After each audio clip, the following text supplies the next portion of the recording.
The views and opinions expressed by tonight's guest and topic of discussion do not necessarily represent the official policy or position of Spaced Out Radio, Spaced Out Saturdays or Sundays, SOR Media, its hosts, syndicated carriers, or anyone associated with this broadcast. Any rebroadcast, reproduction, or other use of this broadcast or podcast without the express written consent of SOR Media is strictly prohibited.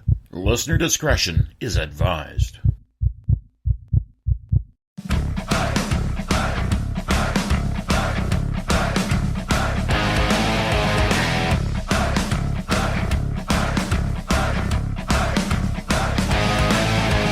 Are you experienced? Then come own the night with us.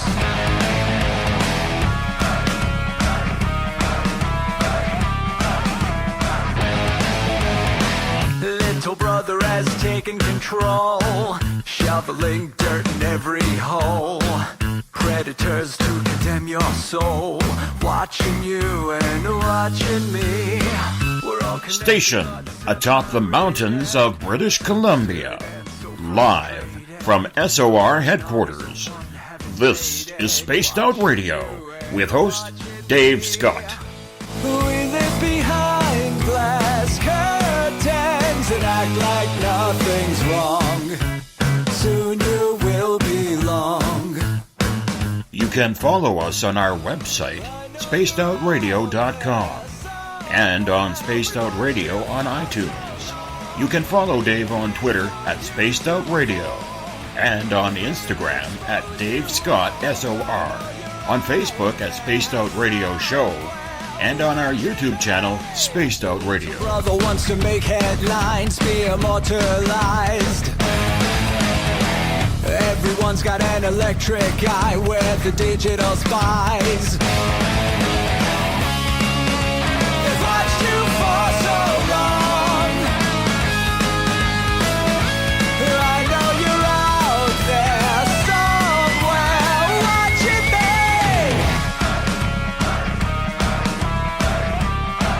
me. Buckle up, space travelers. It's time to go for a ride on Spaced Out Radio with host Dave Scott. I know you're out there somewhere. We've watched you for so long. Wait for you to fall.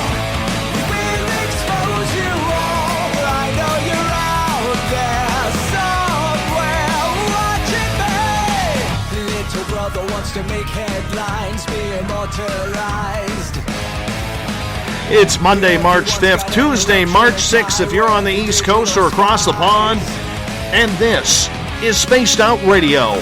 Hope you had a great day and night. I am your host, Dave Scott, live from the Great White North in the Caribou region on top of the snowy mountains of central British Columbia right here at SOR headquarters. We are 150,000 strong nightly on WQEE 99 Rock the Key down in Noonan, Georgia, home of The Walking Dead. We are live as well on the United Public Radio Network, 107.7 FM in New Orleans and over 160 countries around the world. We are also live on Spreaker, spacedoutradio.com, The Fringe FM, and if you're listening in on Revolution Radio, remember the Double R Machine is a donation station financed by you, the valued listener. Head on over to revolution.radio and donate today. Now, we are all over social media. You can follow us on periscope.tv, Twitter, at Spaced Out Radio. Give our Facebook page a like, Spaced Out Radio Show. On Instagram, you can follow me at Dave Scott, SOR. Subscribe to our YouTube channel, Spaced Out Radio. Go to youtube.com/Spaced Out Radio for our archives. We are on iHeartRadio in the United States. TalkStream Live. Tune us in on TuneIn. Download and subscribe to our shows on iTunes. Our website is spacedoutradio.com. Now, if you head to our website, spacedoutradio.com, you can right now go shopping at the Spaced Out Radio store, read up on the Encounter Online, dealing with everything paranormal, strange, and odd. My latest blog is there as well, and we've got great videos from Tim Doyle's UFO Seekers and Leslie Mitchell Clark's Contact TV. With the UFO scene having the spotlight shine on it since the To the Stars presser back in October, then the New York Times article in December, there's been a bevy of information come forward from all sides of the disclosure movement. Some positive, some negative, and some just, whatever. One of those sides that has been brought into this is MUFON.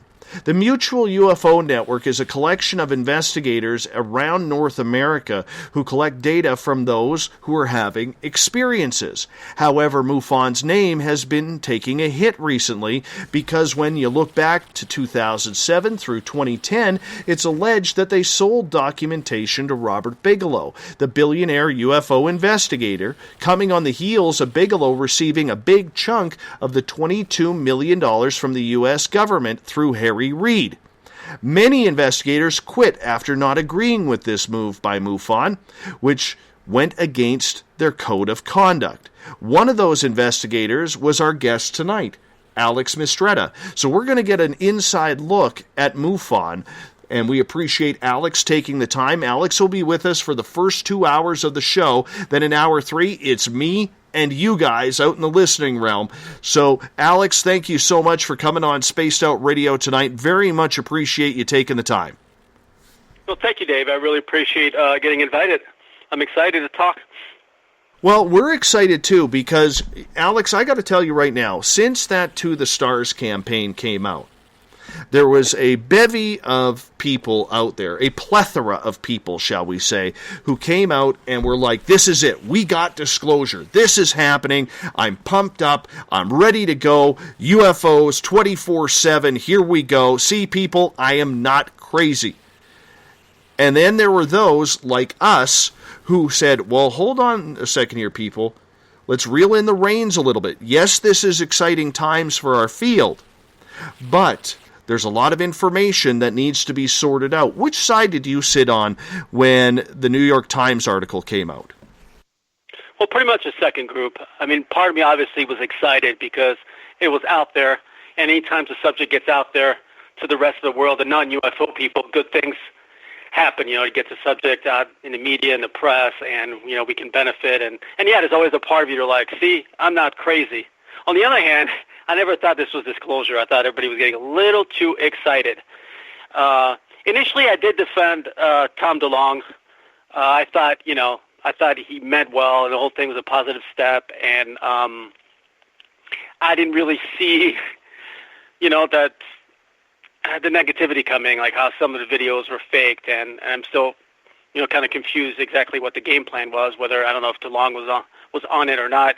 In fact, I was at Jimmy Church's house. We were having dinner, and Tom actually texted him at the time, and we were talking about, this whole disclosure thing, and Tom was like, oh, just wait, man, I got a lot more good video stuff coming, which apparently never did happen. So I was optimistic like everybody else, but a little more cautious only because I've been in this field for a long time, and, this disclosure doesn't really benefit the people that are really in control. So until there's a benefit to them, I don't see any reason for them to come clean about everything. It just doesn't make any sense to me. So there was always an agenda behind it. And the truth of the matter is, us are kind of like in a public eye, us are researchers. To a certain extent, we're always going to be used by the powers in charge. That's just kind of like the nature of the beast. We get, let our egos go a little bit.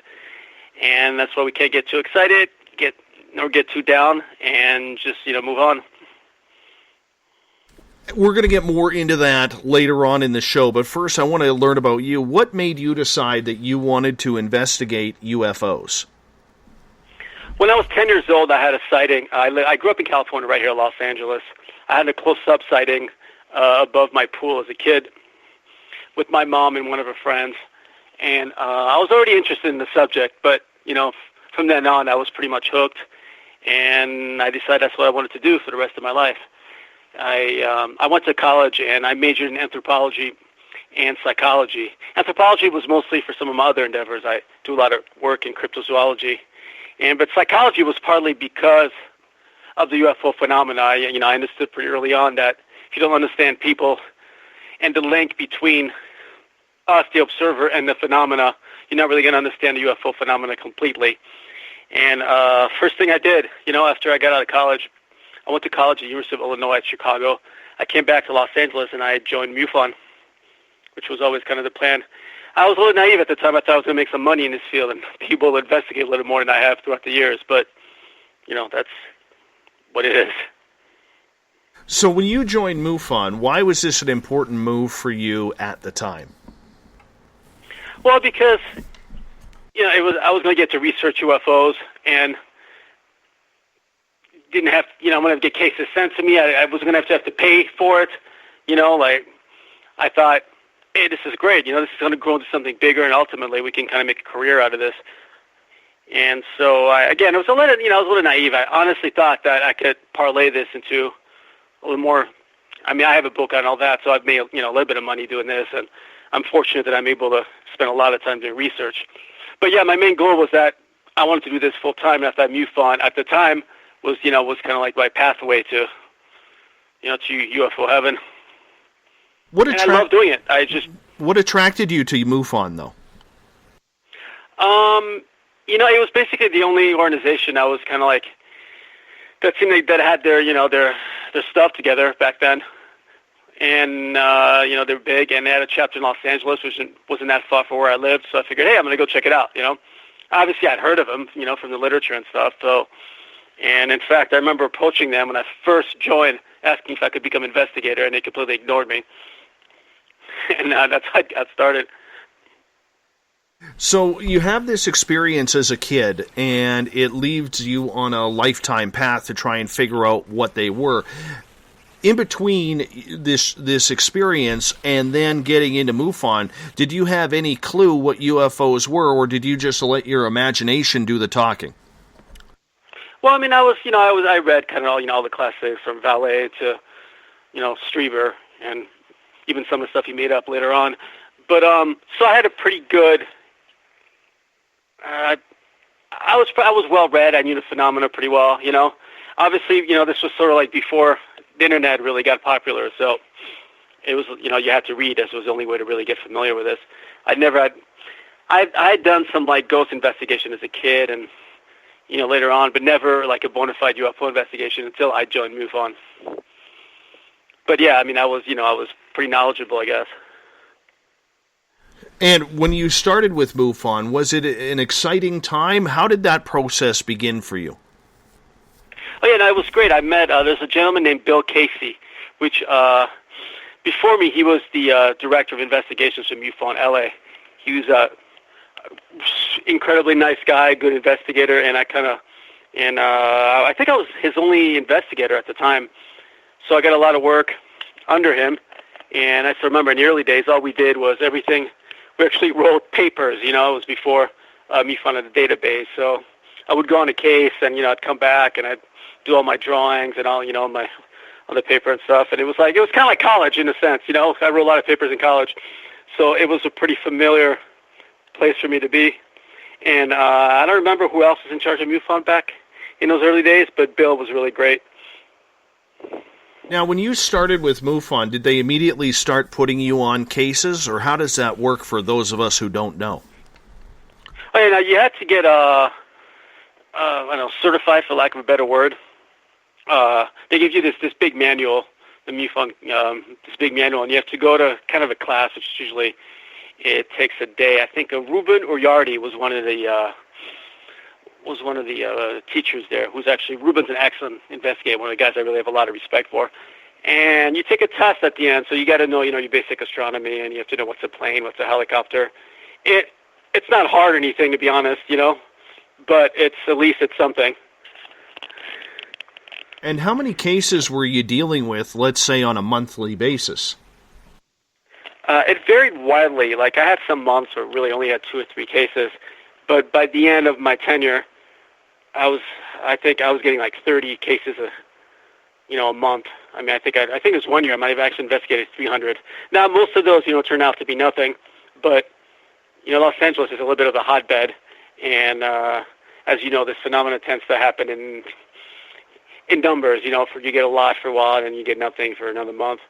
But yeah, it was a pretty heavy caseload. It was a lot. Honestly, I spent more work investigating UFOs in my 10 years than I did any of my other, full-time jobs.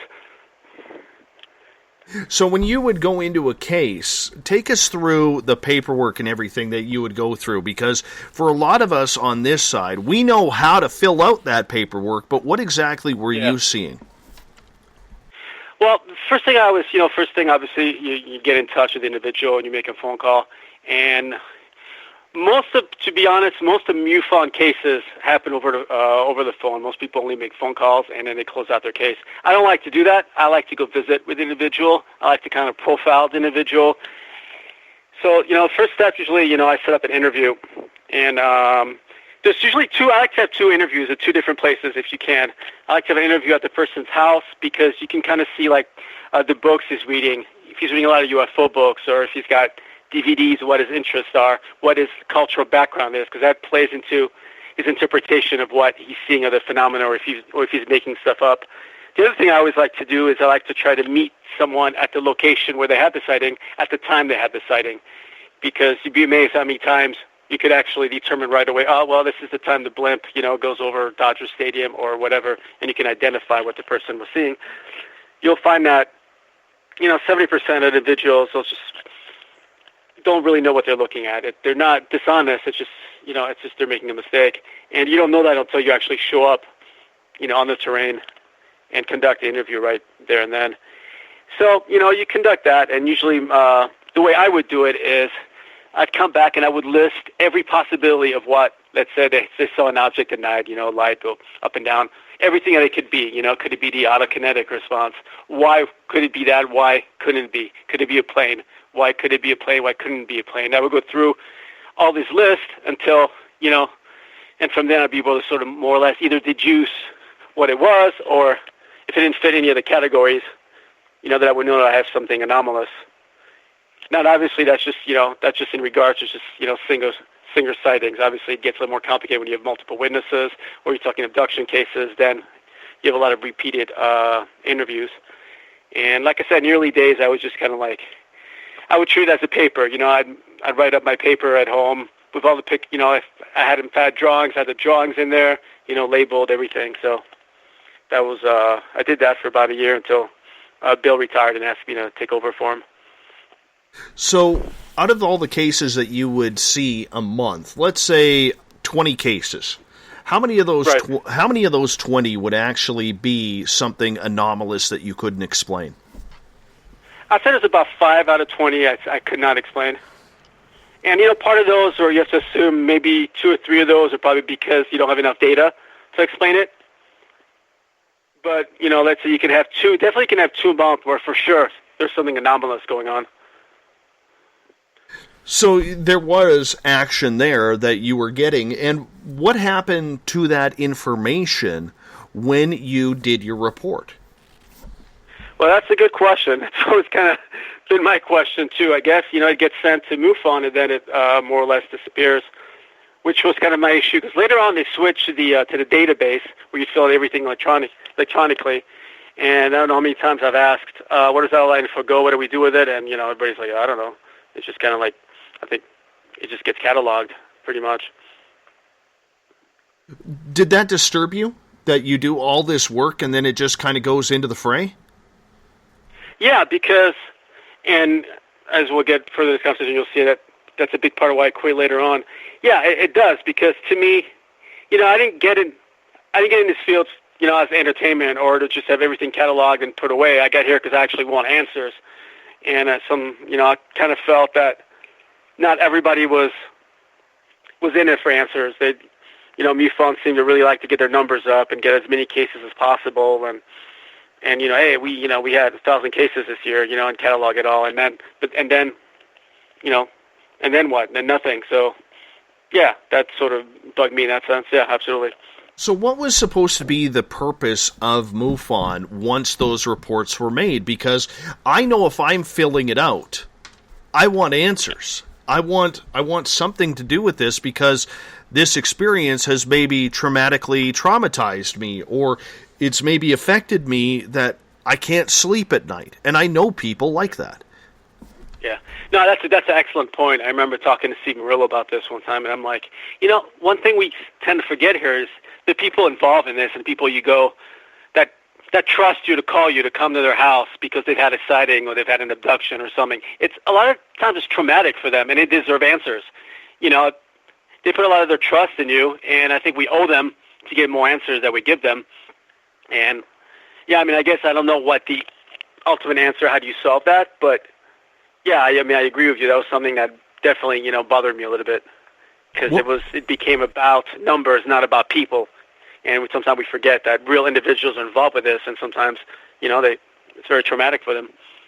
When you ask somebody to give them their personal information on that registration for their report, did you at any time ever feel their information was in trouble or that it wouldn't be kept confidential?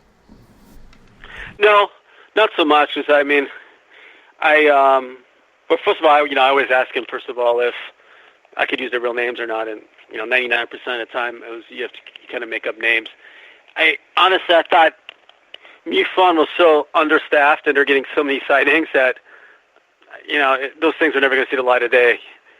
I know they had their MUFON journal once in a while, and some of the cases made it in there, but otherwise, I never really thought at the time anyway. Until obviously later on.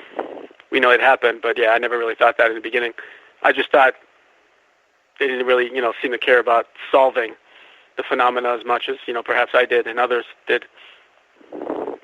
Now, do you see two sides of MUFON then? Because I think there's a lot of investigators out there, and a number of them have been on this show, where I think their heart is in the right place, okay? But if I'm looking at this correctly, Alex, we have the investigative side, then we have the bureaucratic side. Would I be deciphering that properly? Oh, absolutely. There's definitely... Look, I mean, my beef has never been with any of the MUFON investigators. Most of those guys do excellent work. I mean, obviously I'm friends with some of them, and I was one of them for 13 years. And a lot of them just want answers like you and I, but most of them have full-time jobs, so they do what they can, But yeah, there's definitely a bureaucratic side of MUFON that to be honest, at this point, I think they care more about getting on television and than getting their numbers up and getting as many sightings as possible and being the go-to organization than actually solving this phenomena. I think personally, I feel the leadership is weak. I hate to use this example, but this is the one that's popping into my head. I remember I'm a big war buff. I love studying about the wars, and it doesn't matter if it's World War I, World War II, Vietnam, or whatever. And I remember, in my studies of Vietnam, that there was a kill count. I mean, that's almost what this sounds like, and I hate to use that as an example, but that just seems what it is that it's just a kill count to see how many reports we can get and screw what we do with them. Yeah, that's kind of what I felt like, and that was kind of the nature of the way I think MUFON was set up, where you send everything to the central office and then they just collect, So, I don't know, yeah. So what was supposed to happen in your mind? Well, when I first started, I just kind of assumed that the cases that seemed, valid or cases where you can learn something from or you can actually help people that, that come to you, I thought that we'd get, MUFON Central would call you back and be like, hey, let's dig into this a little further. Let's, what do you need, But I never heard back about a single case. It's even worse than that. I'll tell you, I had some really good cases. One, for example, where I had a film, which I thought was actually pretty decent. And let me tell you, I get hundreds of films, and it's rare when you get something that you think is actually pretty good. I remember sending it to MUFON for analysis, and I never once heard back. Emailed them back about it, nothing. I sent it to Mark D'Antonio, who does a pretty good job, but never even bothered looking at the film, I guess. I never heard back from him. We had another case, for example, which was started off as a MUFON case. Eventually, I left it off the books, and Steve and I are still investigating. We were there a couple of years ago. There's this place where we had a landing case, and we had an ex-police officer, one of the witnesses. We had multiple witnesses, and we found what we thought. This was in Pine Mountain, California. The area we thought the object may have landed. We were there about 2 months after the event. We heard about it in the middle of the week from Bill Casey, in fact, and then we took up went up there for the weekend. I took samples of, and granted, it was a long shot, right? I took samples of the area I thought the object may have landed, controlled samples on the outside, dirt samples and all that. Called MUFON. They wouldn't even take it for analysis. Wouldn't even take a look at it. Why? Complete. I don't know. They seem completely uninterested. And I was completely honest. I go, look, I realize any landing cases, anytime you have any kind of samples, it's always a long shot. But that's the nature of the beast. That's what we do. And I mean, we spent 2 days out there. Spent our own money to get up there. It was, I thought we did a pretty good investigation. I mean, we found the area, had multiple witnesses. It was about one of the most solid cases I've worked on. As crazy as a landing case may sound, wouldn't even take it. That sounds so hypocritical for what the organization is supposed to be about. And to this day I regret it because I get over emotional with stuff and then kind of act on impulse. I threw it away. I threw the samples away. When was that? This started. I think the initial sighting had to be maybe 10 years now, maybe not quite 8 years. We've been back a couple times since then, and it's we talk about multiple sightings. They still have sightings up there. In fact, we've even found a gentleman. Unfortunately, he passed away. Who claimed that he had been studying sightings in the area for years, and he had this whole notebook of where all the sightings took place. And he said that there were spots in the mountains where there was a military activity, and he said he had seen strange lights land up there at night. I tell you, the thing was so widespread. At one point, we were having breakfast, and a Native American gentleman stops us. He's like, "Excuse me, are you guys talking about the UFOs up here?" I go, "Yeah." He's like, "Yeah, my people see it all the time." He's like, "I'd be willing to talk to you guys." I mean, it was that widespread. It was such a good case. Yeah, couldn't get any support from MUFON or anything at the time. Eventually, I just kept it off the books and just, Steve and I just kind of continued investigation on our own. Now, I'm just wondering, what years did you serve for MUFON? I first joined them, I graduated in 1997. So I think 1998 must have been when I first joined.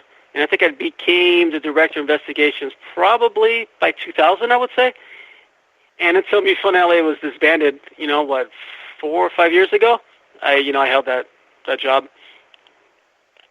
And when you looked at that job, time.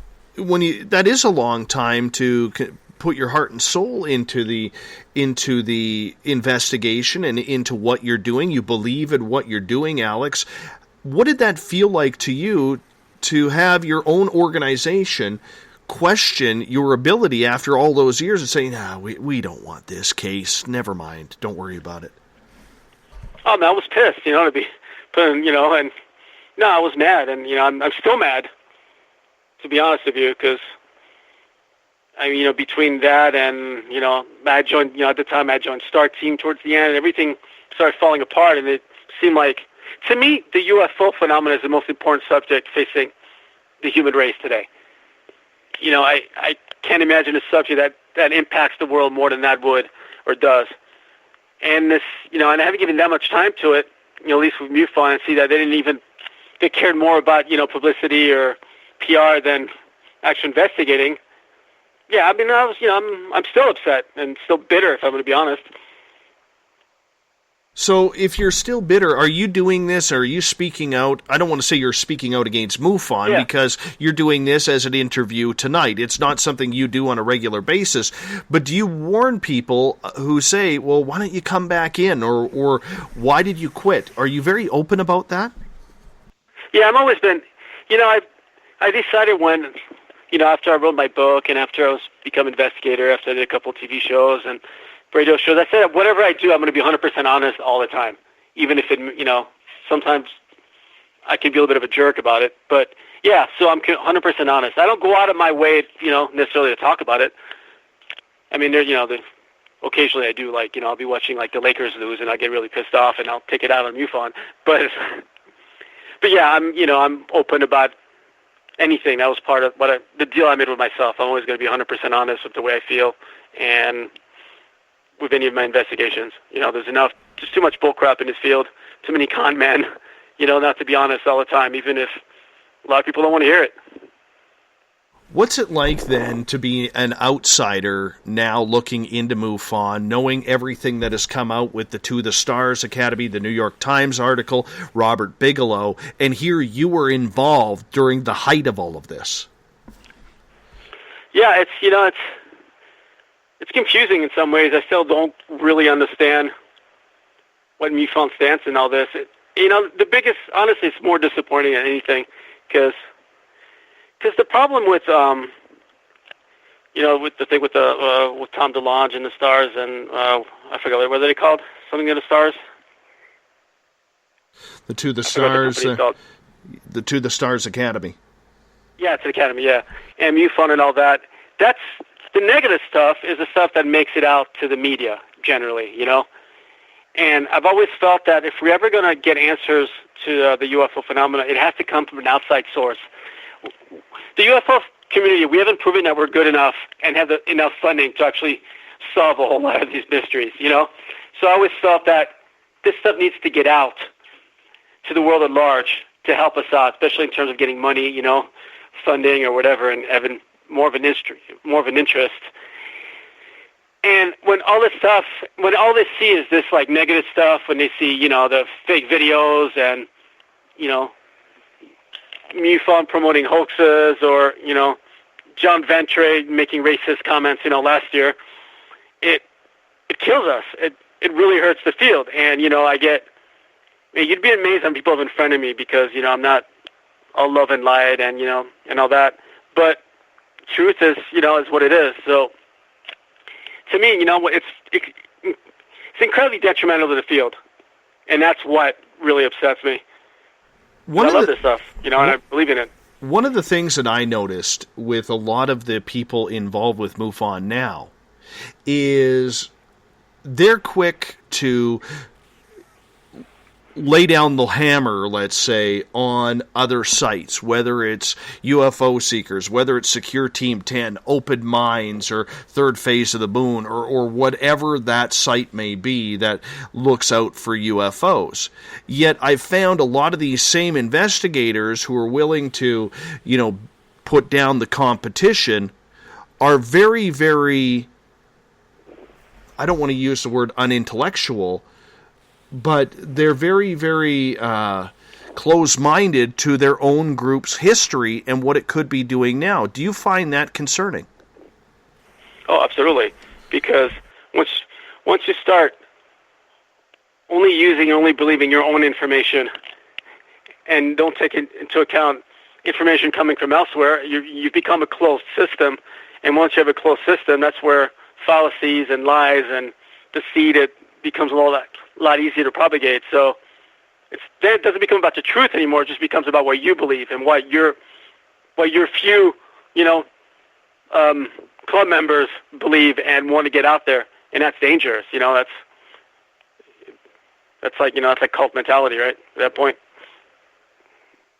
So do you think then that there is some blinding aspect of it, or do you think it's the newcomers coming in who just who want the title? Because there's a lot of people out there who need a title in their life.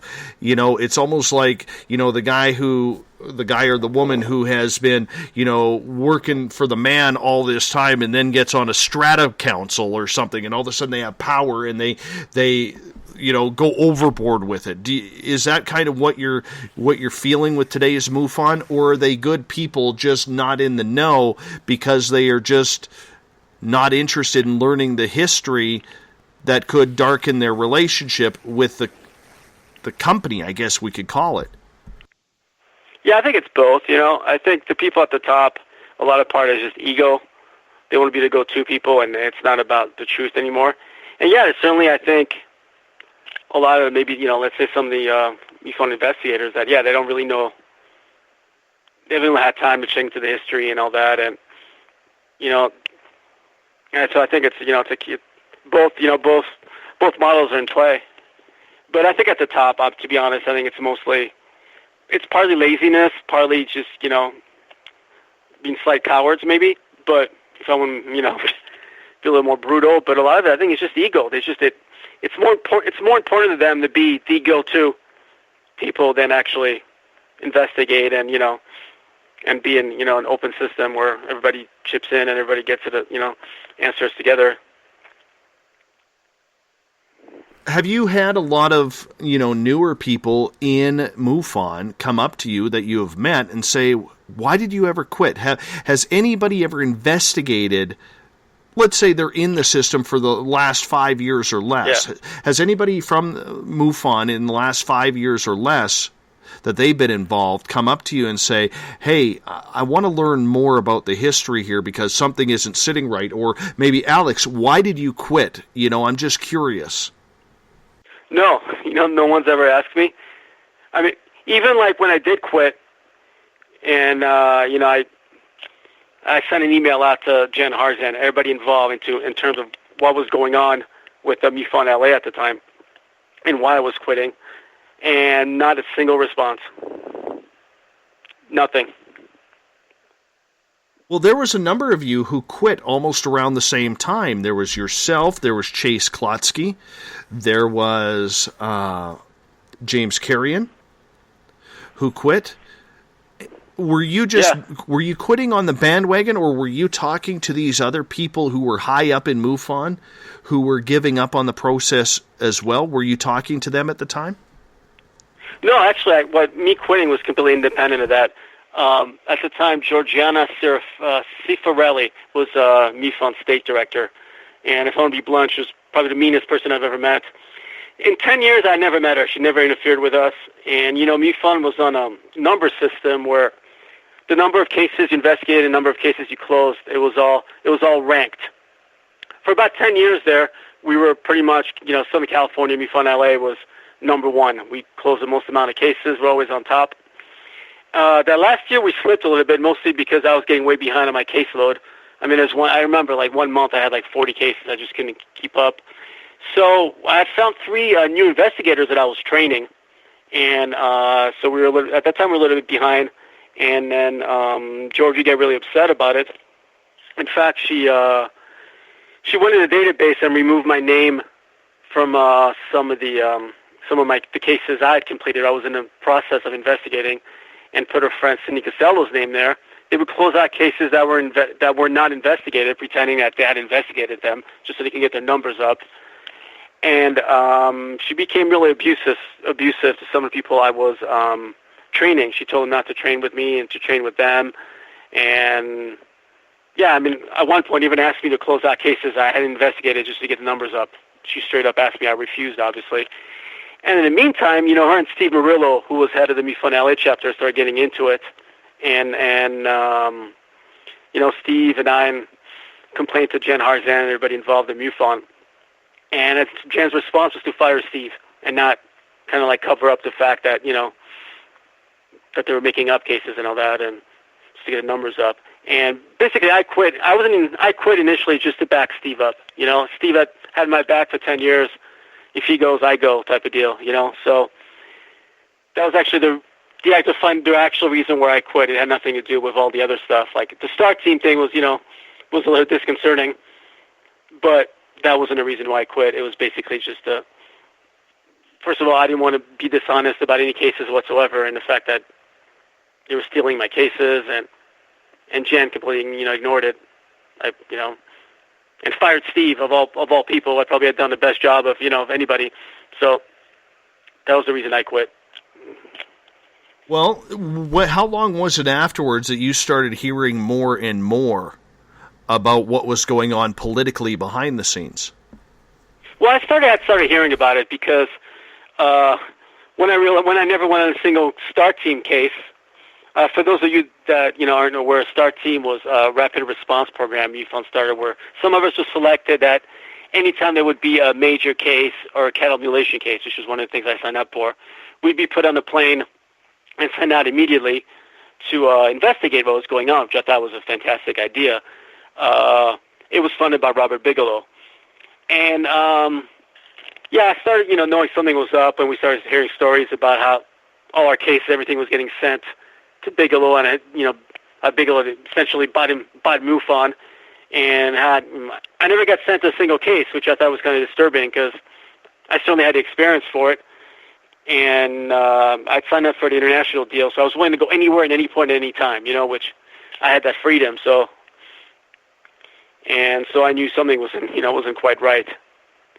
So that I already knew about that by the time I quit, but it didn't really influence my decision at the time. I thought maybe that was going to blow over ultimately, And then James Carrion quit, and then I got really confused in terms of what was going on exactly. I want to get to a question from Go ahead. I was going to say, it was an ugly time period. Well, I want to get to a question from Gail here on Periscope. Yeah. She is asking, Alex, what was the benefit to MUFON getting their numbers up? That's a good question. It was purely ego, I think. It was like Georgie was treating it like this was a business. He just wanted to be number one, She wanted to have as many cases as possible. It was, I don't know. It became, it was like a bureaucracy instead of investigative group. I don't get that mentality personally, because what's the point? But considering, it's not like we were really getting paid doing this. It's not like she was getting a bonus at the end of the month. I don't know. To be honest with you, most of it came from Georgiana, and I never even met her for like 10 years. Never interfered, never, I'd seen her around at some conferences. It's not like she ever came in and, said, hi, how you doing? How's the job going, all that. So, yeah, I wish I could answer. I have no clue exactly what was the benefit to MUFON. Again, except for maybe, bragging about how many cases they were closing, Well, I mean, who do you brag to, though? If you're the top dog in the field, who are you bragging to? You're not supposed to take Bigelow out of it for a second. You're not supposed to give that confidential information to anybody but MUFON. Okay, you got a couple of televisions. Hangar 18 was a bust, or Hangar 1, whatever it was called, unfortunately. I mean, what was it all for in your estimation then? Yeah, I don't know. I thought maybe, in their minds, it would make it more prestigious. Maybe they were starting to think about moving into television, and, they would see more important about having this many cases. I don't know. I don't have that answer. I'm not sure, That's the only thing I can think of. We've talked about this, between me and Steve and other guys, and we don't really have an answer to exactly what was going on at that time and what they were thinking. All I can think about is just ego and just making, MUFON just bigger and bigger in their eyes anyway, and getting on television and, and I'm assuming the people at the top are making money. In fact, some of them have salaries, so maybe that was part of it. It was self-serving. I have no idea. Eric with a K is asking, so what do you know about today's MUFON's top people? Has it changed at all, or in your opinion, is it still the same because the leader, Jan Harzen, hasn't changed? No, it's the same. I think it's still the same people at the top for the most part. Jan Harzen's still at the top, and I think he's the worst possible thing for MUFON, personally, if I'm going to be honest about it. The leadership is still weak, so I don't see it changing anytime soon, Again, maybe there's some good investigator that can do a lot of good work, and, that can come out and stuff, and we can benefit, and everybody can benefit from more knowledge that way. But I think they've become very archaic in their thinking, and unless they get back to actually, just investigating and actually caring about investigation, I think, be honest, I don't know if MUFON can survive another 10 years, I think they're burning it into the ground right now, and I blame Jan as much as anybody. Now, is this a personal thing you have with Jan, just for clarification? No, I don't know him. I've met him once. Obviously, part of it, I'm a little bitter that he never responded when, back in the days where all that stuff was going on between Georgie and Steve and myself and all that. But, part of my beef with Jan has nothing to do with me whatsoever, and on some level it's none of my business, but when last year when John Ventre, he was the state director for Pennsylvania, on Facebook went out saying that, white Europeans are superior to black people, that blacks, I didn't invent anything until the British showed him what to do. He was fed up with interracial couples on television. I was pretty upset by those comments. That's the last thing we need in this field, despite just the morality of it. And Jan supported him.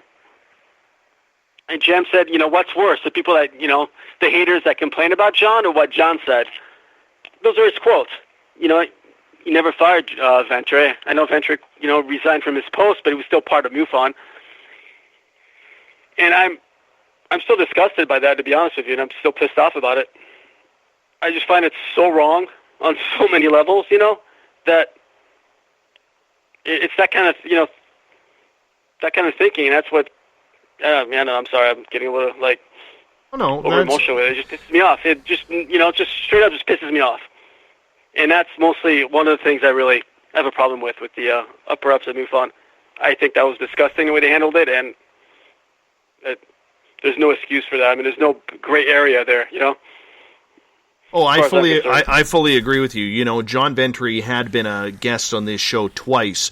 They were before those comments were made, but I don't have time for that kind of crap. And that's what it is. It's crap, and if that's what I think all of us in this field were quite stunned that MUFON didn't can his ass out of town. And I can say that as a media outlet, that I thought it was pretty disgusting. I mean, and I'm going to be honest with you here, because we're going to have some listeners who say, "Oh, that's just snowflake talk or unicorn talk." No, this is human talk. It's human talk. You don't judge somebody by their skin color. I mean, that is one of the most moronic things that we could still do as a society. And in 2018, to have someone, who's a public figure like John coming out with racial overtones like that, and to still be able to keep his job with MUFON, it's, to me, that lacks integrity on the company's part. Yeah, and I realize on some level, obviously the whole thing was none of my business. I was not in MUFON, but it still represents the UFO field, which I'm a member, and a public member, and, and it really upset me on that level. But I think, MUFON had a chance there to take a stand on something, and they didn't. And if there's one thing you should be able to take a stand on, that would be it, right? And, they didn't have the balls to do it. Excuse my language. I know you Canadians are really polite. We'll accept a snowflake at any time. I mean, or a sorry or something like that.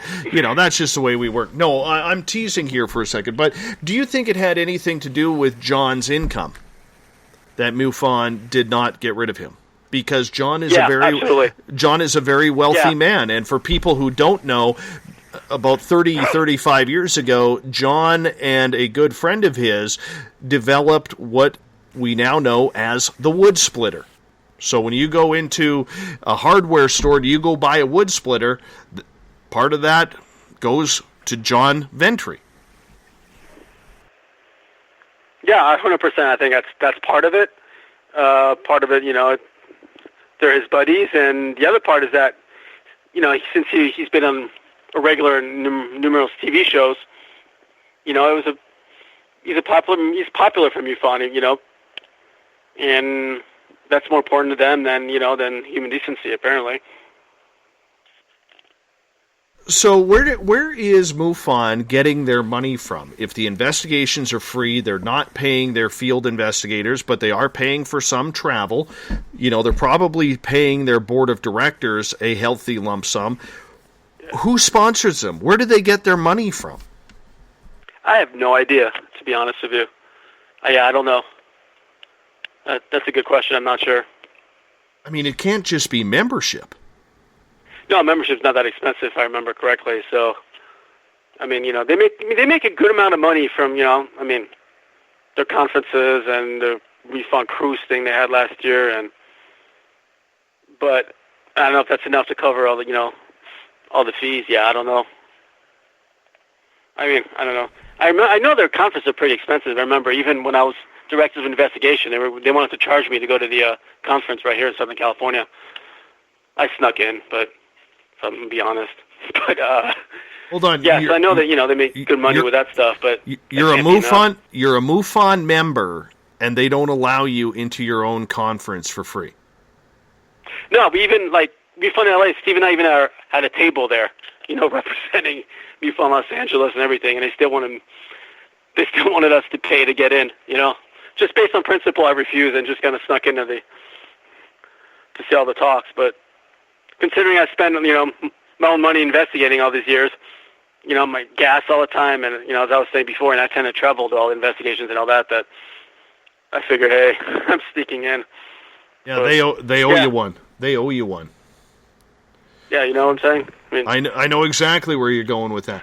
So I want to then take this to, you know, because we've got about 5.5 minutes here before we got to go to our first break, a very, very quick first hour here, and we only have you for 1 hour more. I want to start taking the turn to set up hour number 2 here, which is, at what point did you learn about MUFON getting money from people such as Robert Bigelow?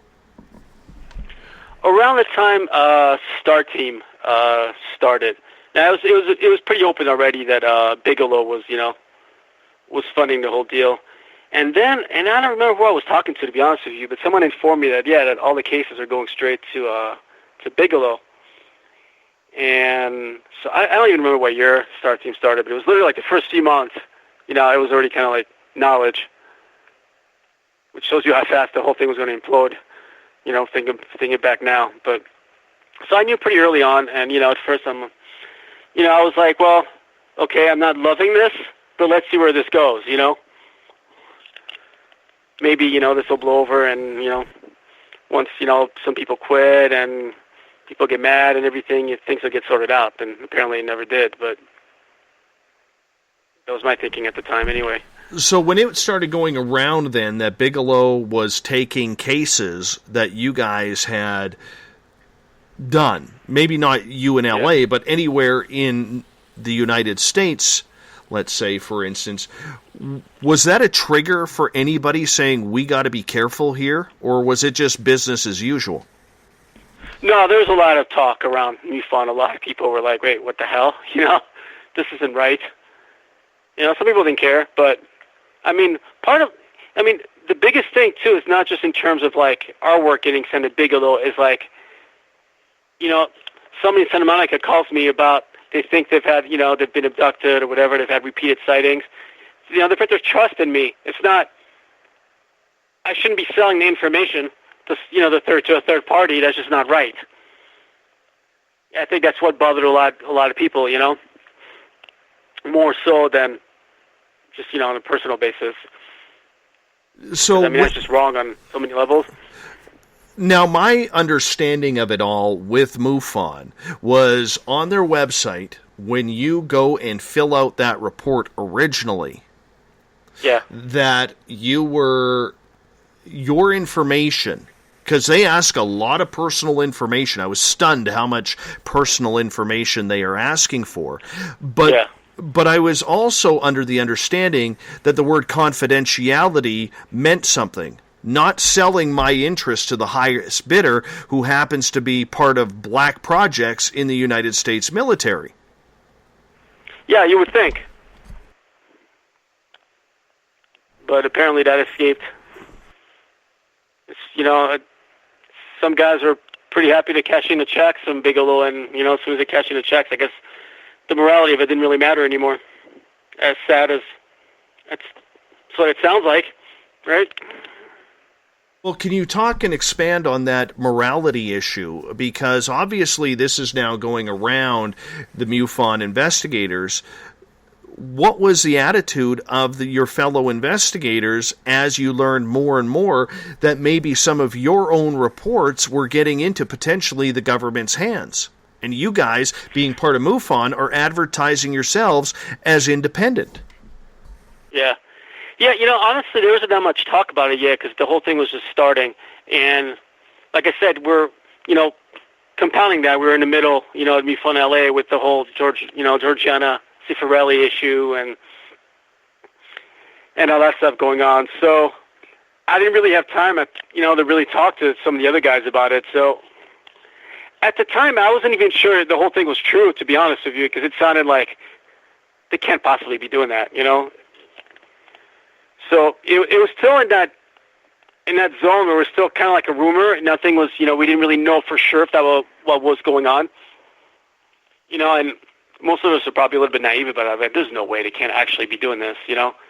My first thought was like, well, there's got to be one person in MUFON that's been doing it. It's going to get caught. It's going to get kicked out. It wasn't, you know, everybody from the board. It had to be one person is what I was thinking, you know? And I'm like, well, we'll see. Somebody's going to get caught. I mean, I get thrown out. You know, I think we were kind of naive. We didn't really think it was as widespread as it really was, you know? And then after that, I quit pretty shortly after that. So I was kind of gone when the whole thing really went down. And were you surprised to find out, we only got about 60 seconds here, were you surprised to find out on the depth of this deal? Oh, yeah, absolutely. I really was. Despite some of the issues I have with MUFON, I didn't really think that it would go that far, you know, that they were that easily bought off by, Bigelow and, Black Ops, whoever, government, whoever was behind it ultimately. I mean, UFO Organization are always going to be infiltrated to a certain extent, you know, but this was willing, which takes it a whole other level to me. You're willing to be infiltrated and give out your information just for what, for money or whatever. I think that was the difference between, that particular time and any other time in history where UFO Organization get infiltrated.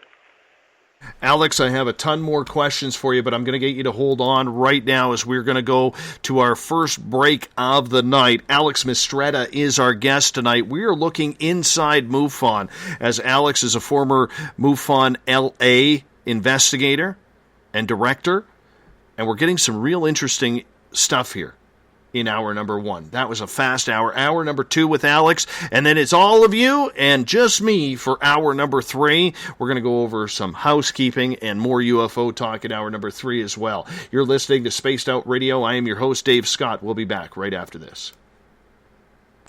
Find your escape where time has no limits. It's about living today and cherishing the heritage of yesterday. A spirit of adventure for what is new, with the nostalgia of the past. Your timepiece is a reflection of who you are. Life surrounded by beauty from the world around us to the soul within. EscapeWatches.com. There is no time like the present to enjoy your escape. Use promo code SMF2017 for your 20% discount today. Lorian Fenton here, SOR listeners. Join me at UFOCon 2018 in South San Francisco, California, March 23rd through 25th, where 14 presenters discuss all things disclosure, UFOs, and aliens. Stephen Bassett, Grant Cameron, and Melinda Leslie address disclosure. Preston Dennett will present Inside UFOs. Your Dave Scott and Lynn Buchanan tell of amazing alien contact. Get tickets at caufocon.com. The freedom to post what you want, when you want. That's the social media freedom you need. Social Media Freedom is the free app in your app store. No need to worry about going to jail or being shadow banned any longer. It's the freedom to say what you feel. The freedom to know Big Brother isn't watching. It's the way social media is supposed to be. Social Media Freedom. It's time to set yourself free. Download from your app store today. Coming September 28th to the 30th, it's our first annual Caribou Paracon, put on by Spaced Out Radio and the Canadian Society of Questers. 3 days of paranormal, supernatural, and spiritual knowledge in the beautiful 108 Mile Ranch, British Columbia. Tickets are $150 Canadian for the event, being held at the Spruce Hills Resort and Spa. Come watch our featured speaker, Grant Cameron, along with Lorian Fenton, David Weatherly, Ross Allison, and more. The Caribou Paracon, celebrating everything paranormal. Hey Space Travelers, it's Joe Roop, your host of Spaced Out Saturdays. Come join me as we explore the realms of the paranormal, the esoteric, and everything in between every Saturday night at 9 p.m. Pacific, midnight Eastern. You know the truth is out there. Don't get caught sleepwalking. Come join Spaced Out Saturdays. That's every Saturday night, 9 p.m. Pacific, midnight Eastern, right here on SpacedOutRadio.com. Psychic Sundays, spiritual communication, ET contact, Sasquatch in your backyard. We will have it all on Cosmic Passport with me, Elizabeth Anglin. Each Sunday starting at 9 p.m. Pacific, midnight Eastern, at SpacedOutRadio.com I will take you on a journey of enlightenment. The goal is learning from the soul on out. We'd love it if you joined our experience, Cosmic Passport, heard Sundays at spacedoutradio.com. 365 days a year, we're in the field, investigating UFO sightings, talking to alien abductees, and visiting secret military locations like Area 51. We're UFO Seekers, official partner of Spaced Out Radio. Follow our daily search for the truth at ufoseekers.com or like us on social media. Catch us on Spaced Out Radio every third Monday of the month as we discuss Area 51, UFOs, and more. And also, don't forget to subscribe to us on YouTube.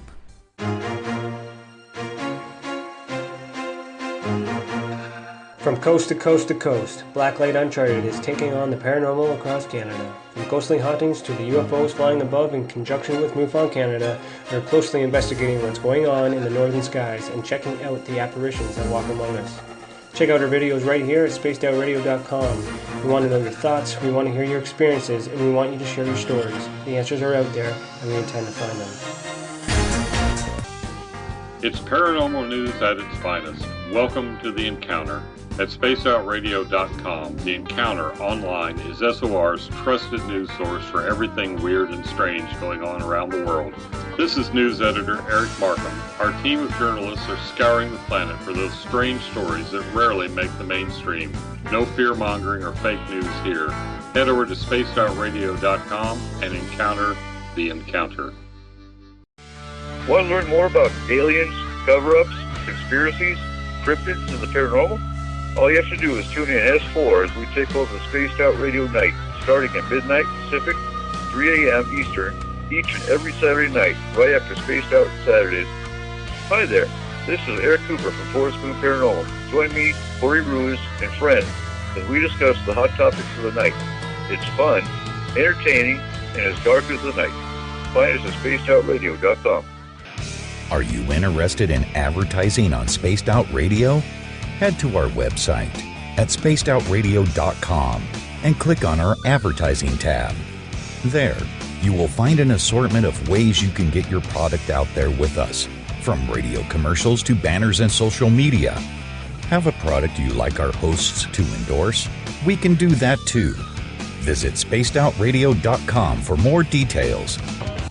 Do you want to know what's really going on in your world? Do you have questions about who you can trust in the mainstream media? Then look no further than the Rebel Planet. Come get the straight answers right here at spacedoutradio.com.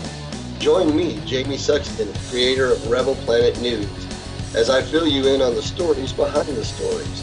All you truth seekers, be sure to tune in to Rebel Planet on spacedoutradio.com the third Thursday of every month. Hey, this is Canadian Paranormal Investigator Mike Moore. The third Wednesday of every month, I'll be teaming up with Dave Scott to bring you Ghosts of the Great White North. Each month, we will bring on guests from across Canada to discuss their ghostly encounters. Canada is a paranormal hotbed with stories you've never heard, so we're going to bring them to you.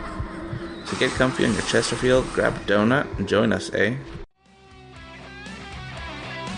The views and opinions expressed by tonight's guest and topic of discussion do not necessarily represent the official policy or position of Spaced Out Radio, Spaced Out Weekend, Spaced Out Radio Limited, its hosts, syndicated carriers, or anyone associated with this broadcast. Would you like to connect with us? Head to spacedoutradio.com for all your latest show info. And hit us up on Twitter using the hashtag SpacedOutRadio. Now, back to Dave Scott and SOR. Welcome back to the second hour of Spaced Out Radio tonight. I am your host, Dave Scott. Great to have you with us. Tomorrow night on the program, we're going to get into an interesting topic. Is Elvis still alive or is he dead? Has he been dead for almost 40 years or is he still roaming around? Richard Carson will be our guest tomorrow night, 9 p.m. Pacific, midnight Eastern Time at spacedoutradio.com.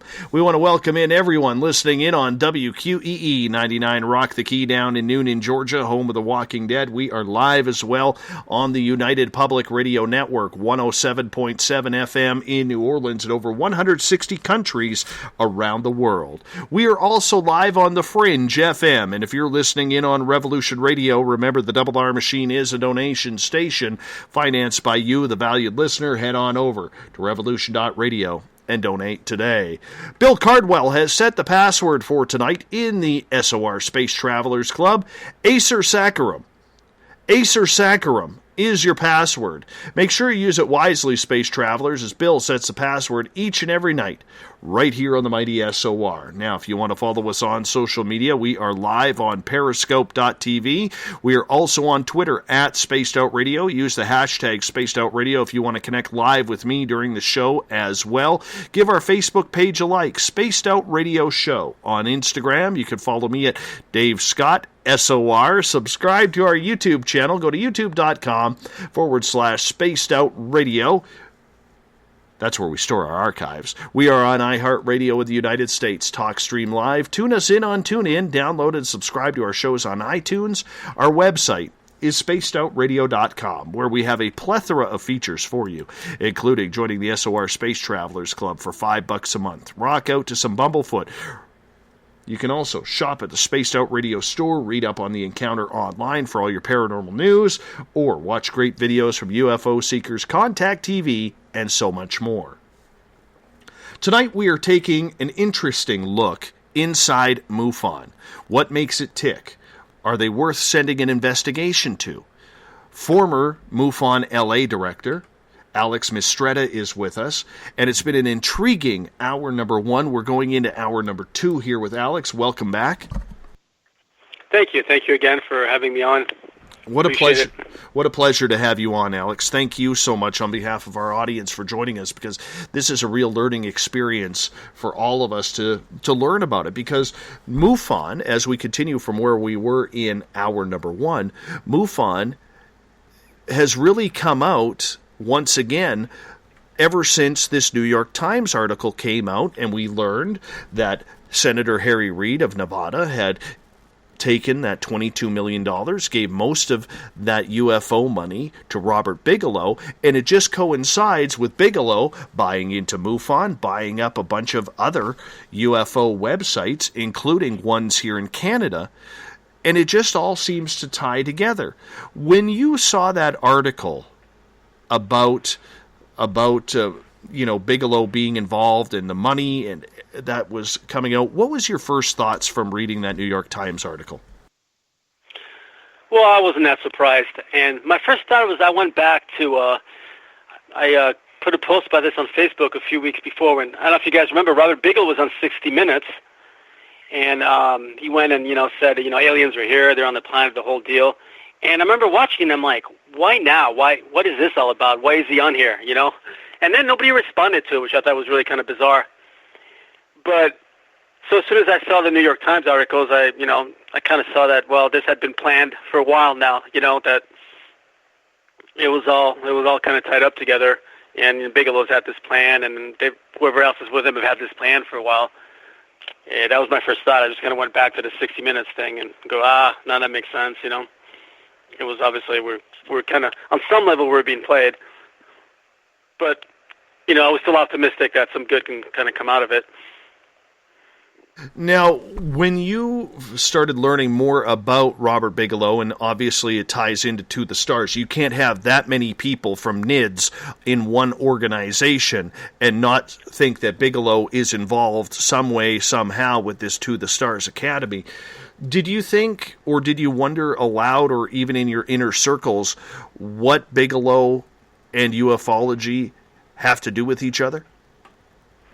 Yeah, I know he's always had such a big interest, and then ever since he bought the Skinwalker Ranch and all that, and I'm pretty familiar with that because I talked to Nate one time on the phone, and I've actually spent 4 days around the ranch. But so I knew there's always an interest, but Steve and I talked about this multiple times, and and other people too. We always knew there was something else going on, just never could quite put our finger on it. Like, what was his interest, his ultimate interest in this? And, you know, did he approach the government with something, or did they approach him initially? You know, what was the link there? Because even, you know, going back to, you know, the whole NIDS at Skinwalker, and, you know, they never really came clean with what they saw there, what if they filmed anything, or maybe they didn't. But, you know, and Knapp, you know, wrote a book, but to be honest, they really kept quiet, you know, and so there's always been something else going on. We just never really quite knew what it was. And still now, I'm still not sure exactly what, you know, what the end game really is, except that now I'm pretty sure there is an end game, and there's, you know, there's obviously this has been planned for a while. Do you think at all that any information that, you know, MUFON was giving to Bigelow, that it had the potential to get into the hands of the government? Yeah, I mean, the question is what did MUFON know in terms of that? But, you know, I think it didn't take a genius to figure it out. You know, even if they didn't know, they either were really stupid or pretending not to know, you know? I mean, it's Bigelow Aerospace. It's been involved with the government before. There's, I think it was a little naive to think that this was all about just, you know, Robert's or Bigelow's, you know, personal interest. Which I'm sure is part of it, but there's, you know, I think there's a lot more links to a lot more people and agencies that we haven't heard about yet.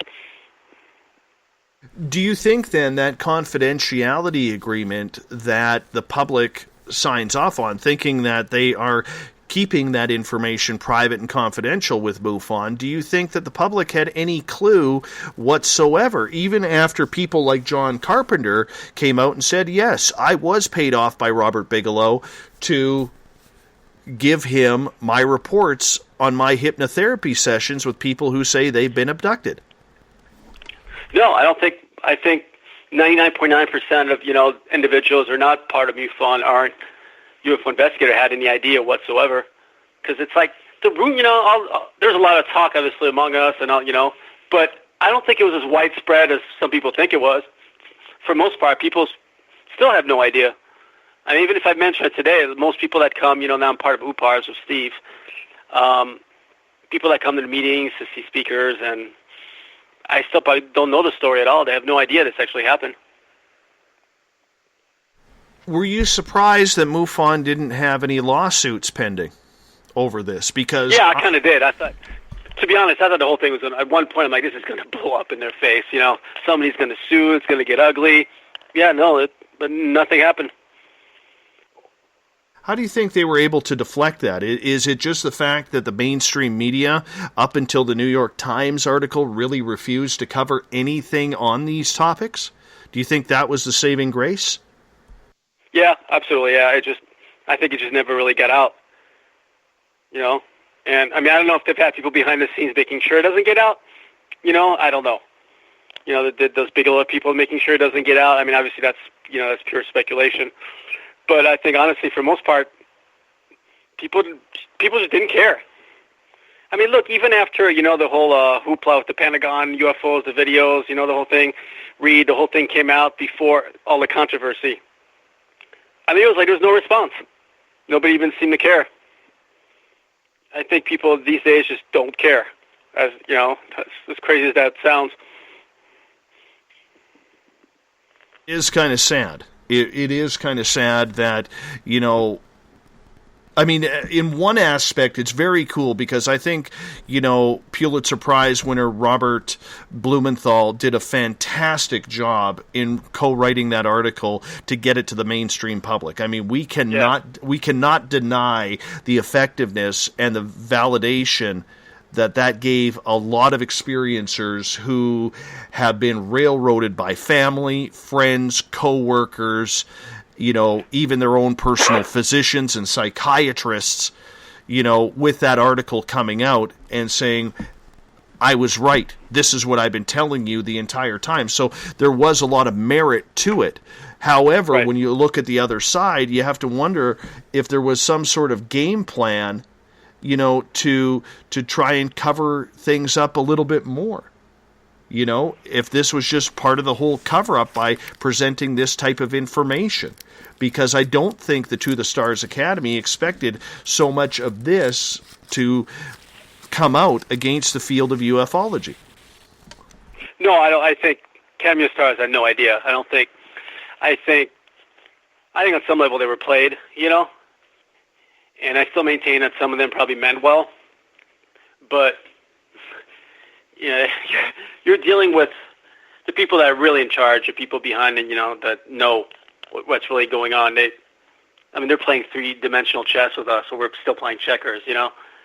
This is what they do for a living. If they want to manipulate us, there's nothing you can do about it. We're not at that level in that sense. So I think there's still a lot that we don't know. And I don't know if we will or not, but I think it's a bigger story than I think that people think it is right now. Do you care to But I also agree with you. I think that...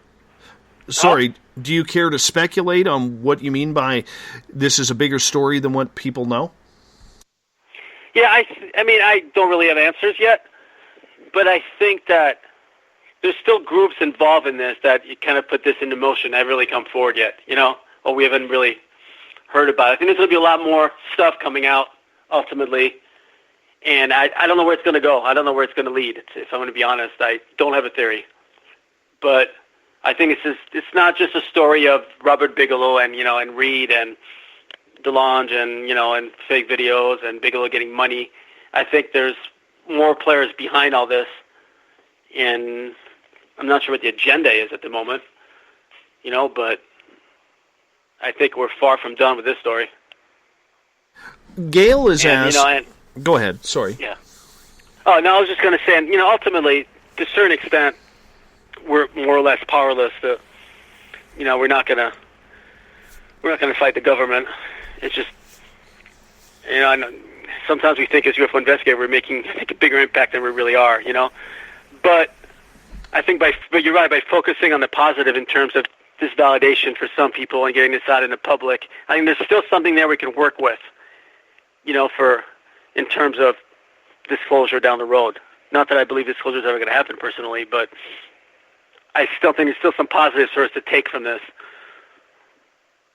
Why do you say that you don't think disclosure is ever going to happen? I think there's too many... I just don't see the benefit for... if you look at the people that really know, people that are in control, I just don't see what benefit they have from going on and admitting, hey, look, you know, we've had aliens all along. Especially like from a government standpoint, just from on the simplistic level, we're talking about these things are violating out of airspace. If Russia or, you know, Finland was doing this, it'd be considered an act of war. I don't see him first going public and go, hey, yeah, by the way, yeah, these things are violating airspace. They're taking some of you guys up. There's nothing we can do about it. Just, you know, but thank you for sending, you know, your check with your taxes next month. I just don't see the benefit from their standpoint, you know. Now, maybe down the road, once we run out of, you know, oil ultimately, and they're going to have to come up with something new, you know, then maybe they'll be more open about it, but I just don't see disclosure happening. I just don't see the benefit from their standpoint, you know. I agree with you. I don't think that disclosure is a smart thing. I think you can have some sort of admittance, like what they are doing, confirmation, as Grant Cameron likes to call it. But full-on disclosure, right. I think there's too many secrets out there that, you know, this is going to open up a Pandora's box. You know, and all these mysteries come into play. What happened to the Roswell crash, the Kecksburg crash, the San Augustine crash? Did Eisenhower really meet with aliens and cut a deal? I mean, all of this becomes, you know, food for thought if they really open up that Pandora's box. Yeah, especially, I mean, you know, the world is not at its most stable right now. I don't know if throwing that in the equation is really the smart thing to do either.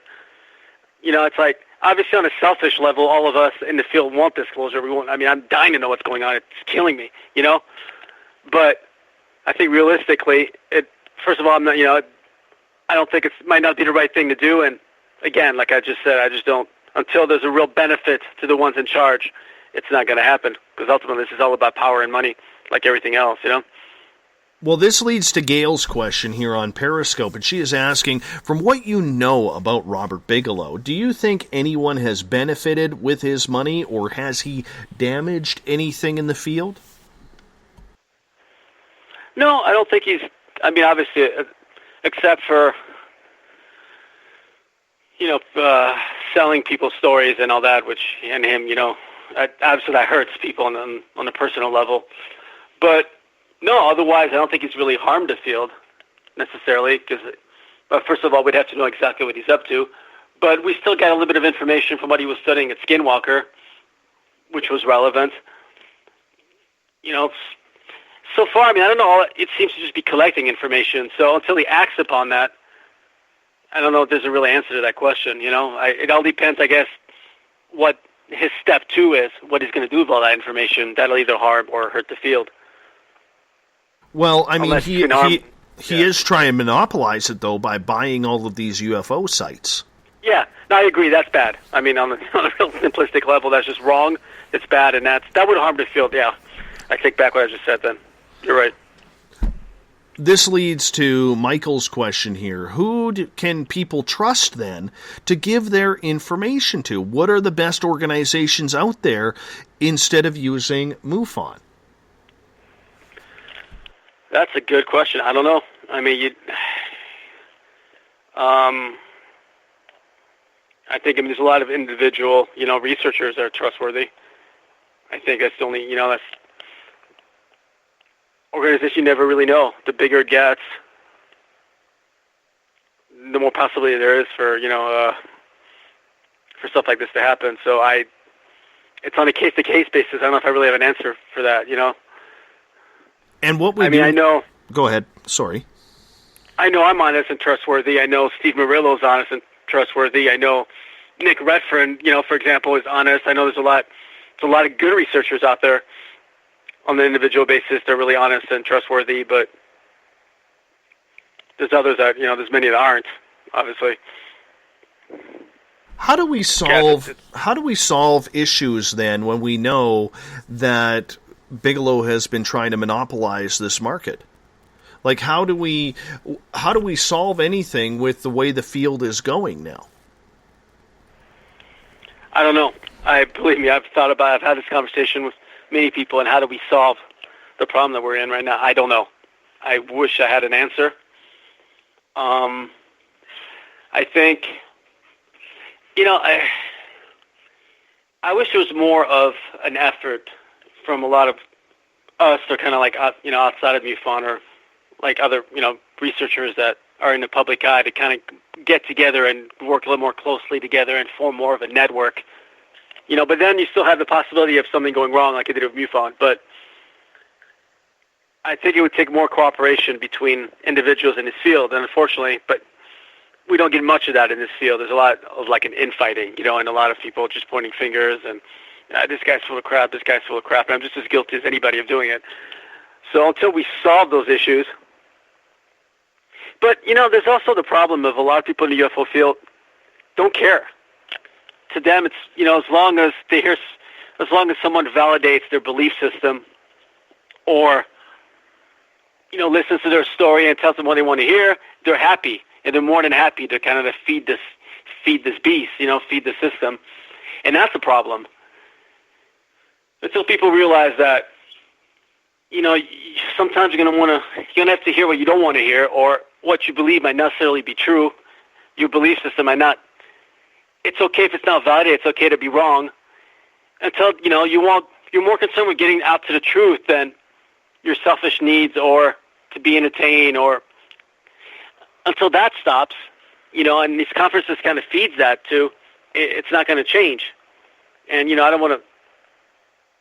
Obviously, it's not everybody in the UFO field, but there's a lot of people like that, unfortunately, that just don't care about the truth. It's just all about being part of this big, happy UFO family. And as long as everybody agrees with one another, we're all happy and nothing else matters. Well, that doesn't really get us anywhere, I think we really need to stop that mechanism. And I don't know how you do that, though. But have you looked into, Alex, anything to do with this new campaign that is going on for disclosure type research, whether it's to the stars or what the government's issue is? Because this leads to Tripp's question to you, Alex. Where do you think personally the $22 million went, and what do you think what the money MUFON collects goes to? Yeah, that's a good question. I'd like to know where the $22 million went, and yeah, I'd like to know where the MUFON money goes to. I don't know. It's maybe MUFON does use it for its daily operations, but I know where I think the money should be going. Should be going into bona fide research. But yeah, I wish I had an answer there, but I don't. It's complicated. Above my pay grade, I guess. But I think, first of all, I think a system needs to be established where, yeah, there is funding available for research, and investigators need to get paid. We need to be making some money so we can conduct proper research. But then again, then you start doing that, you have to start determining who should be getting paid and who shouldn't. You'd have to just start out at ground zero, It's one of the few fields in the world where anybody off the street could just come up and say they're a UFO investigator. And, and I don't want to be like, hey, dude, you're not worthy or you're not good enough, but we're going to have at some point we have to have some guidelines in this field if we're going to move forward. And I think it starts there. I think we need to, there needs to be more of an accounting in terms of, who's a public figure in this field and who gets on radio shows and who gets on TV. It shouldn't be a popularity contest or who has got the most exciting story. It should be all about research. But how do you get to that point? I don't know. But I'm a big believer that a system needs to be established where more of a professional system where there's funding available and money for researchers. It's time to go pro. So, Alex, let me ask you this then, because you have friends on the other side that are staunch supporters of the To the Stars campaign, believe in everything that they're doing. Where do you sit on that guideline then? Do you think this is something that we should be wary of, or do you think that the majority of the field of ufology is blowing it out of proportion? No, it's something we should be wary of. We got to keep our eye on it. As, and I wouldn't have said that a few months ago, but now I think it's once, they started promoting that, the Mylar balloon from England, or wherever it was from. We can't have that, Yeah, no, we have to be wary of it, but, still, if something positive comes up, it's still run with it, but I think, I think especially here in the United States, there's this whole zeitgeist right now where everybody's either on one side completely or completely on the other side. It's like the middle ground has completely disappeared, And I like to see that way, but I don't like to live my life that way. There's often a middle ground. And so I don't think everybody should be like, burn Tom DeLonge, go to hell, burn, or on the other hand, you shouldn't be like, no, this is the greatest thing. Oh, it's disclosure, this is great. Unfortunately, most people fall within each camp. I think it's time to start taking the middle ground a little bit more and, exercise some critical thinking, which is, seriously lacking in this field at times. Do you think that with your concerns that you have about the To the Stars campaign, that has affected some of your friendships in this field? Because, like I said, you have people who are staunch supporters of what DeLonge is doing in your crew that you run with. Yeah, I don't think not so much, I think, because a lot of people, I think, a lot of my friends, a lot of people that I know are a little more suspicious of it now, after the whole Mylar balloon revelation thing. But, that concept has been a problem with me for a while, as I think people know me. I have a tendency to kind of say what I think when I think it, and rock the boat, and that's cost me definitely a lot of, well, first of all, it's cost me a lot of appearances on shows and things like that. But yeah, a lot of friends, it's cost me a lot of friendship. But that's part of the deal, You show respect by being honest with people. So if that doesn't work for them, it doesn't work for them. There's nothing you can do about it. It's, I find it disrespectful to agree with everybody when you don't. Andrew on but Twitter. Yeah, certainly it's cost me friend. I'm sorry. Yeah, go for it. No, sorry about that. I jumped the gun again. I apologize. It's the Canadian thing, so it's my fault. So, anyways, Andrew on Twitter is asking, do you think then that the powers that be have had to be careful about this type of science in regards to UFOs until they found a way to monitor and control it so humanity can use the technologies without someone going rogue and using it for horrible conclusions in the findings that people have had in the technologies, like Bigelow? We don't know what he is hiding right now. Yeah, that's definitely a concern. Unfortunately, I think the technology has already been used for nefarious purposes. I think that ship has sailed, unfortunately. The first thing the military-industrial complex thinks of is terms of weapons, Any foreign technology, meaning alien foreign technology or wherever, these things are from, their first thought's going to be, well, how can we use this to get an advantage from a military standpoint, or how can, and then other people are like, I can make money off this. So I think that ship has sailed, unfortunately. And I think that's the main reason it stays secret. They don't want to admit that's what their thinking is, It's a huge technological advantage if you have some of this stuff and the other guys don't. And, I think sadly that's the main reason it stays secret.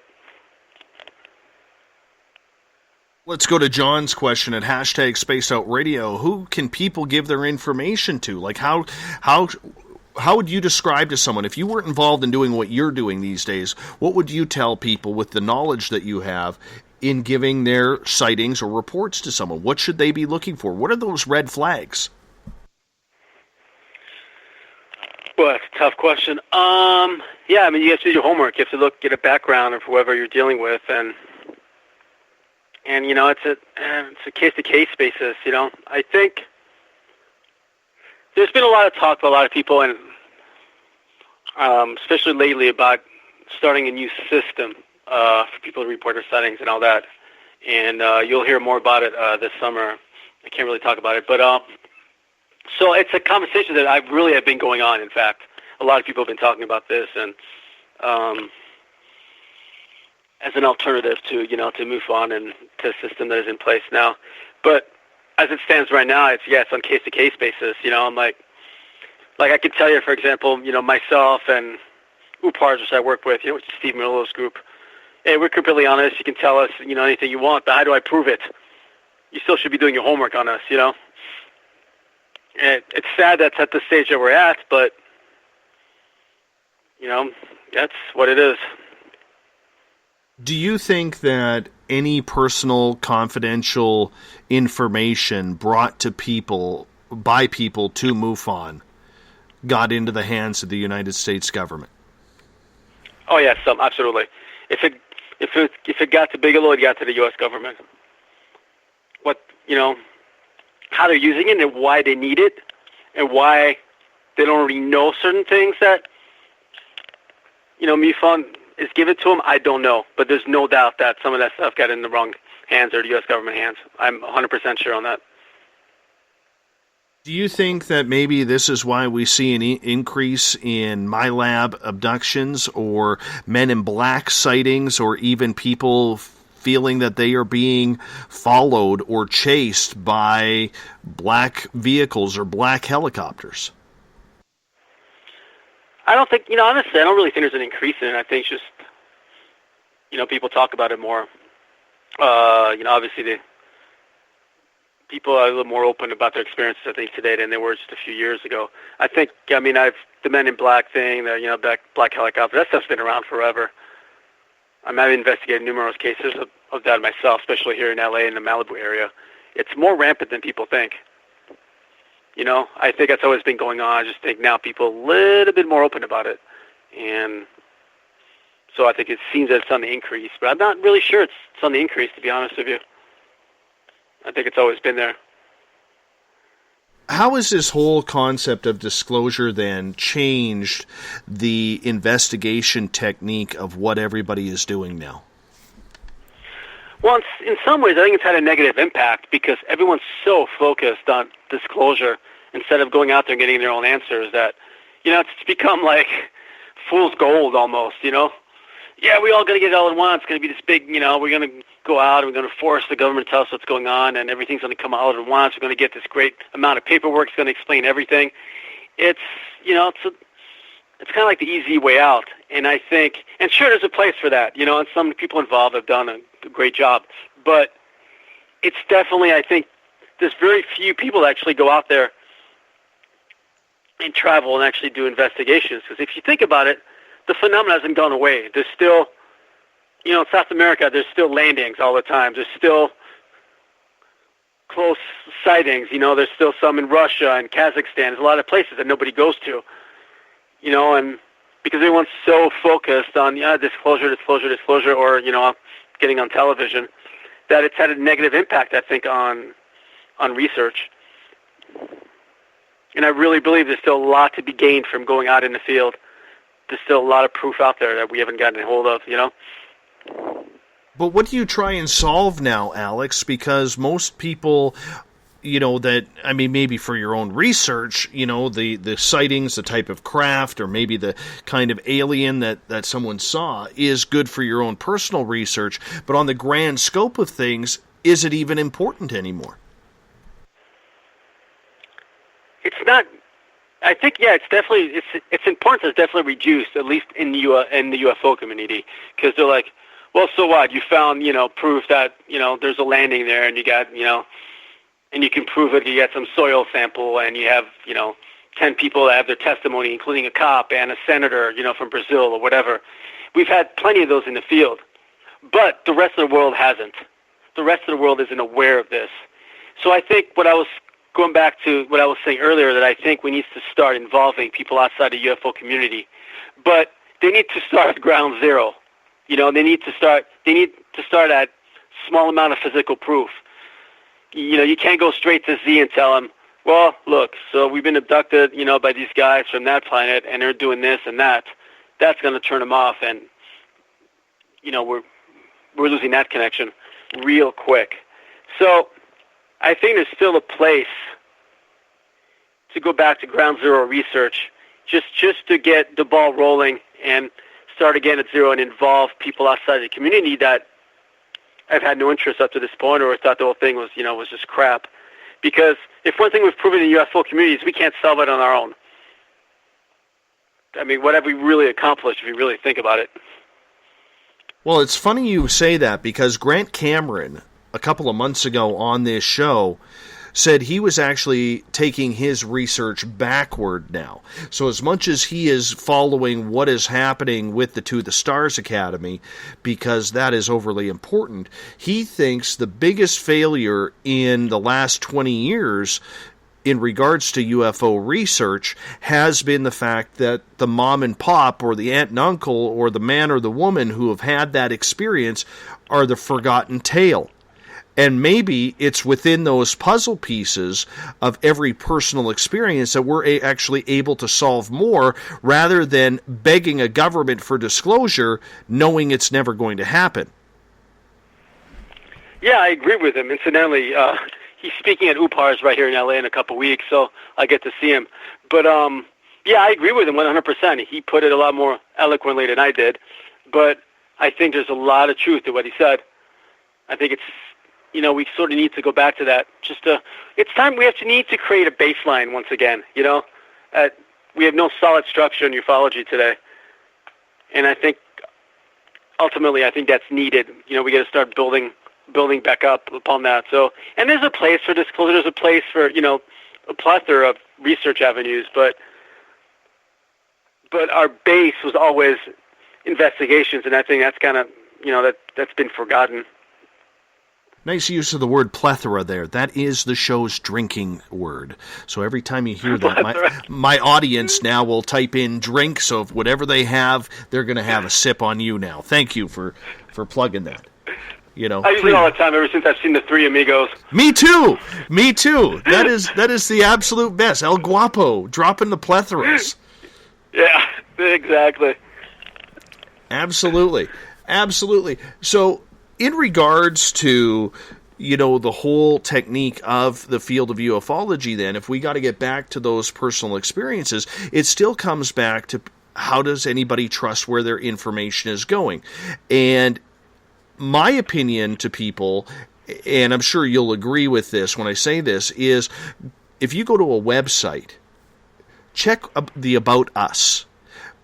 Or check this fine print, because if it has bass on there, you may not want to do it. Because you don't know where your information is going. Right. Because Bass does advertise that they own the site. But a lot of people, of course, don't know about Bass. Do you think the media, then, has taken this aspect and dropped the ball with it, even in the field of ufology? Yeah, absolutely. I mean, the problem with the media today is just that the lines between media and entertainment is really blurred, you know. And they ride that line and they go back and forth, you know, into reality and into non-reality and stuff they make. And some of it's true. They make stuff up. It's just like, I mean, look at all these documentary channels. You know, it's half these shows are reality shows. Those are all scripted. You know, I've been on a couple shows. I've been asked to fake stuff on shows, which I refuse. You know, the line is so blurred between, you know, what's real and what's not, that it makes it very hard for anybody to determine now what's real and what's not. And, you know, and the media is definitely largely responsible for that. And the problem with the media is they don't care. To them, it's not about, you know, most of them aren't really UFO researchers or they're not into this field. It's all about, you know, what's fun, what's exciting, what people like, what the ratings, you know, what gives them advertising. They just don't care. This is the first time I can honestly say that the ufology field looks more like the paranormal ghostly field, just absolute chaos right now. Would that be a good way to describe it? Yeah, pretty much, you know, and I've been in both fields and the cryptozoology field. I'm you know, pretty well connected to chaos. But yeah, it's a bit of a mess right now. How do we clean it up? I don't know. I think it goes back to what I was saying earlier. I think there needs to be more of a check and balance, more of a system, a professional system in place. But who creates that and how, and who gets involved and who doesn't? You know, that's again, that's the problem. Part of the problem right now too is, you know, there's always a certain group of people that like to be at the top of the food chain, and it kind of, you know, and naturally, if you're on top of the food chain, you don't want anybody else creeping on the top of your food chain, so you start limiting the information from outside individuals, and there's a lot of that going on in ufology, where it's almost, you know, it's almost like this UFO mafia out there at times. And, you know, if you're part of the club, you're part of the club. If you're not, you're not. It's not about information anymore. It's not about research. It's about, you know, it's about being part of the band, you know. I think that's a little bit of a problem. And sometimes people don't even realize, you know, they're kind of feeding that system. I think it just kind of comes naturally when, you know, television gets involved and there's a little bit of money. And honestly, over what? It's not that much money, let me tell you, you know. But it's, again, it goes back to money, unfortunately. Eric with a K is asking, in your opinion, Alex, who are some of the UFO players you feel are spreading any sort of disinfo?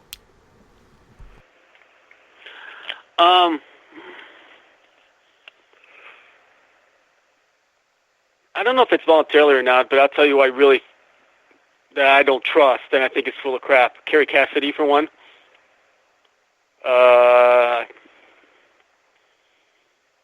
Who do I feel is... let me see. I don't want to throw people that friends of friends under the bus either. Well, you do have to be careful because, I mean, let's face it, you don't want to slander anybody either. Yeah, you know, and I still have to work in this field. So, but I think, you know, I don't trust anybody that has too many stories, or anyone that claims to have all the answers and they have all these connections. To be honest, I don't trust someone like Stephen Greer. I don't like people that have all these sources but can't provide sources. It's always like, my source says this, my source says that, and that's the same problem I have with Cassidy. And I think, and those people have also huge egos, and people with big egos are easy to manipulate, and they're easy to feed disinformation. And, hey, maybe they mean well, but I'm not a big fan of anyone that, that claims to have all the answers, because we don't. I've never been, to be honest, I've never been a big fan of David Icke either. I know that upsets a lot of people, but I'm in your group. I've always, I'm in I your always thought group. he's full of crap. Do you believe then that there are people personally trying to sell disinformation for the sake of trying to screw with the field of ufology? Yeah, it always has been. That's always been, that's always been part of the deal. But to be honest, it's like we do it to ourselves anyway. I'm not even sure that's even needed at times. It's like we're the original fake news. But yeah, I think that's always been part. But from the EBs eating strawberry ice cream, those days, that's always been part of disinformation. That's part of the deal. Part of our job is to be able to decipher, to be able to determine what's real, what's disinformation, what's not, and it's very hard. I'm sure I've been fooled more than once, like everybody else, but yeah, I mean, it's a huge problem, and and again, I don't think if the government does that, they don't even have to work that hard, because again, we do it to ourselves more often than not. Joseph brings up a good point in the chat room here. He says, maybe it's time to accept the fact that traditional ufology is just old hat and passé now. What's your thoughts on that? No, I mean, it sort of means, I guess, it depends what you mean by traditional ufology. But I'm not ready to give up on the field yet, I think, I don't know what the alternative is. It has, the phenomena is independently of how we screw it up. It's not going away. It's still there. So we're still going to have to deal with it on some level. And I think there's too many good people in the field, good researchers, that some that don't really get enough, I think, airtime or whatever, to give up just yet.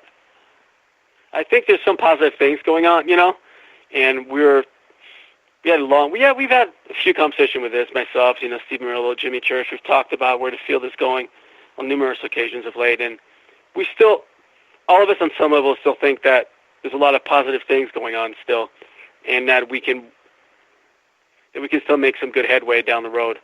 I'm not sure, couldn't tell you exactly how that's going to happen, but I'm not ready to just close the book just yet. Do you think there's any naive, but yeah, do you think there is some sort of danger that is now going along with this, knowing that so many spooks are involved or ex-spooks are involved with To the Stars or in the field of ufology, now that it's becoming a little bit more clear? Yeah, but there's always that danger's always been there, though, I think. But the problem now is that you're putting your reputation on the line a lot more than you used to, because we each make a choice all the time in this field. Do we believe this? Not believe this? Do we believe this? And, if you're wrong once or twice, it can seriously bite you in the ass down the road. So I think that's a danger individually but I've always said it. I know personally I'm willing to be wrong. I'm willing to go out on a limb, say this is real, I'm 100% sure, or the opposite, and being willing to live with the consequences. But that's what we have, if we're wrong, first of all, we have to be willing to acknowledge, we were wrong, let's go a different direction. And we have to take chances. There are times where it's going to bite us in the ass. It really is. Unfortunately, we're at a stage where that's going to happen. But we have to be willing to deal with it to move forward. And, occasionally we're going to take an egg on our face, but that's part of the deal. Unfortunately, there's way too many people these days that are just waiting for that to happen. It's like the internet troll thing is just completely gotten out of control in this field. I mean, I'm really bad at dealing with trolls. I got no self-control. I'm the first to admit that I go off on the handle. But Me I'll too. see some of the, I'm terrible at it. I'm guilty. I mean, I see some of the crowd, for example, Jimmy Church or Jimmy Getz on his timeline sometimes, and I'm like, dude, I don't know how you keep your composure with these guys. It just, people are so mean, and they're just waiting for it. And I remember I don't know if you remember a couple of years ago, I was the one that did that Arctic UFO case. Yes. I was on Coast to Coast talking about it. Myself and John Greenwald and Steve Murillo took that case. And I remember, Jimmy called me, and he's like, dude, just be ready. These people are just waiting. Just to troll. It's all they do in this field. They're just waiting. And you have to learn not to respond, And I completely failed at that time and time again. But that's, going forward, that's also something else we have to deal with. I don't know, it's just these little guys behind the keyboard. That's all what they're waiting for you to screw up or, and I don't know, it's just a lot of anger out there. There is. I know. I've been on the receiving end the last week of it. First time since I've been doing this show. I finally, you're making head waves in the crowd when people start hating you. Yeah, well, I guess I'm doing all right then, because my list is growing. But yeah, and that's part of the deal. I guess you sort of have to realize that, but it's not, not easy to deal with. Eric with a K has a question for you. He is asking, what is your impression, Alex, of William Tompkins coming out in his 90s? What happened exactly? I'm sorry, I'm not sure. William Tompkins? Let me just Google it here. Yeah, I apologize. That's okay. I'm caught off guard with it, too. Right now. Yeah. Let's see here. Oh, his testimony about the U.S. Navy's secret space program. Oh, yeah. Honestly, I haven't really looked into it that deeply, so I can't really comment. That's right, yeah, I haven't had a chance. I keep needing to get into it and read it, and I just really haven't had time. I was obsessed with the Olympics for 3 weeks, and I did nothing else but watch the Olympics, so I'm a little behind on my UFO work. And that women's hockey game was very incredible, where the U.S. beat Canada. Yeah, sorry about that, Canadians. That's okay. That's okay. You deserve to win. Great. Yeah, I wish they'd come up with a different way to do it, but not do a shootout, for the gold medal. That's kind of a shame to end it that way. I can guarantee you, every time a hockey game, unless it's in the World Juniors, has Team Canada and the word shootout in it, we've lost. Yeah. We've lost. Going back to 98 in Nagano, it was painful. Absolutely painful. So, yeah. I hate that. But no, the better team won that day. A few of my fellow Canuck listeners here, we all agreed that the better team won. Canada was totally outclassed and outplayed in that gold medal women's hockey game, and I didn't mind losing that one. That is for sure. Now, I'm that's a pissed good way off. to look at it. I am pissed off with the men. I mean, how do you lose to Germany? How do you lose to Germany for a chance at a gold medal game? Yeah, well, that's what happened without the NHL players. The whole thing was just a mess. It's, it became a crapshoot, except for Russia, where they still have some of their best players. Disappointing. Yep. Bad way to end a gold medal streak for Canada, but what do you do? I didn't know you. Yeah, that's unfortunate that way, I guess. Yep. But now it's curling for you guys, man. Now it's curling. Curling's all over the place since the American men took gold. I know, it was crazy. People have gone curling crazy. I never watched curling in my life until about 8 years ago, 2 Olympics ago, and it's kind of strangely addicting. It totally is. I've never curled. My dad used to curl. I would go down to the curling rink to watch my dad play because the game just enthralls me. Like when you get into it and you start to realize how difficult a sport is, as useless as it looks. Yeah. It's a phenomenal game. And it gives us fat guys an opportunity to say, hey, if I get good enough, I could go to the Olympics, right? But it's so strategic. It is so strategic. Yeah, no, I think that's deceiving. Yeah, right. Especially if you got bad pebbled ice, as weird as that may sound. Alex, we have about 2.5 minutes left with you, and I want to say a big thank you for coming on the show tonight and really, really teaching us about behind the scenes with MUFON. It was a very good learning experience, and I'm glad that you continued on in the field. Let my audience know where they can find you and what you're studying these days. Yeah, you can. Well, the best way to find me is on Facebook, under Alex Mistretta. But I also I have a website which is kind of getting remodeled, but it's my book's website. It's called thepresencebook.com. Also, check me out. I'm working closely with Steve Murillo and UPARS, and we're planning a lot of stuff in the future, a lot of expeditions, and both, with UFO-wise and especially with some cryptozoology expedition and all that, which I'm really into. And that's pretty much it for now. Are you going up to Lorian Fenton's conference, UFO Con, in San Francisco in a couple weeks? No, I am not, no. Too bad, because I'll be speaking there. Oh, we are? Yeah, cool. Yeah, I'm looking forward to it. It's only been since 1991 that I've been in San Francisco. Yeah, I've been in San Francisco in a long time. It's a cool city. Fun city. Well, if you all of a sudden feel the need to drive the 8 hours north or whatever it is, that's where we'll be. That's where we'll be. I would like to bring you back, though, sometime, Alex, to talk about your cryptid and your paranormal research as well. Yeah, and anytime you like. I'm more than happy to come on your show. That'd be wonderful.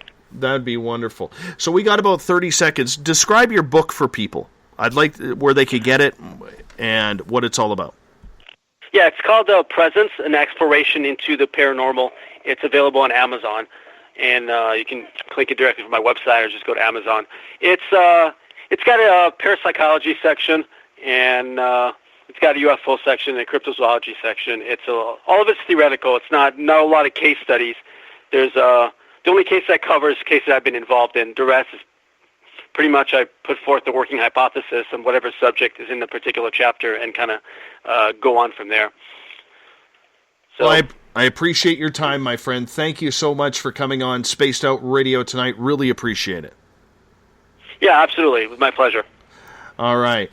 That's Alex Mistretta, former MUFON director in Los Angeles. In hour number 3 coming up, I may take your phone calls, but I want to go over some information with you guys just in regards to the show, what we're doing, what the plans are, and for a lot of our new listeners, I want to break down the show for you so you kind of understand what we do. I'll get more into that in hour number 3. We're going to talk more UFOs as well. You're listening to Spaced Out Radio. I am your host, Dave Scott. We'll be back right after this.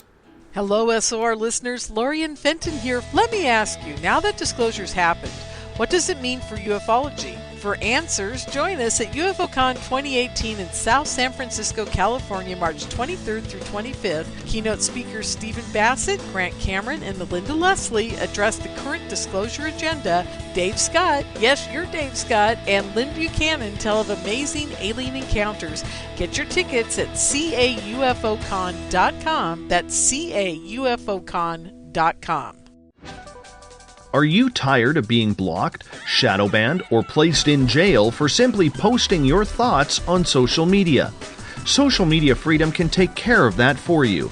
Social Media Freedom is the newest and one of the best free new apps that allows you the freedom to post what you want, when you want.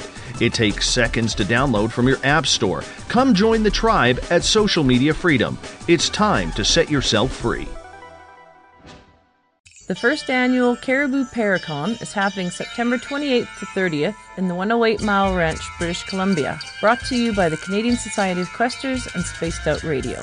Come listen to our featured speaker, Grant Cameron, along with Elizabeth Anglin, Paisley Town, Mike Moran, Eric Cooper, and more. It's a 3-day supernatural adventure at the Spruce Hills Resort and Spa.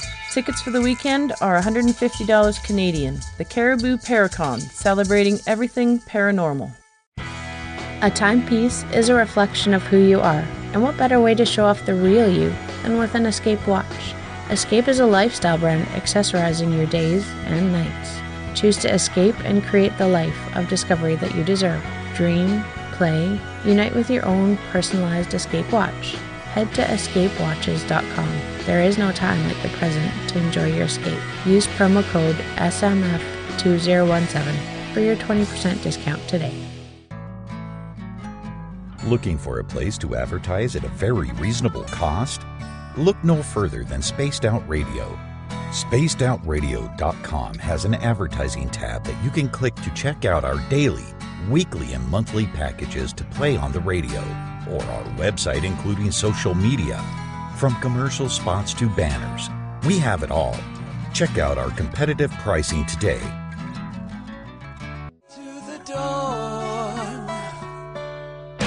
We are lighting the void on Saturday nights on Spaced Out Radio. Hey, this is Joe Roop, and I'm hanging out in SOR headquarters every Saturday night, bringing you the latest news when it comes to the weird and strange. Bigfoot, occult, UFOs, ghosts, and everything in between, I got you covered. You can tune in to SpacedOutRadio.com starting at 9 p.m. Pacific, midnight Eastern Time. Come travel into the void with us on Spaced Out Saturdays.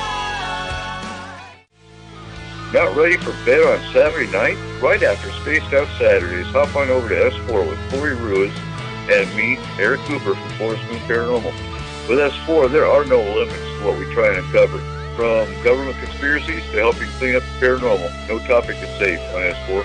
We get to the heart of the matter, of the subjects you want to learn more about. So tune in on S4 starting at midnight Pacific, 3 a.m. Eastern, only on SpacedOutRadio.com.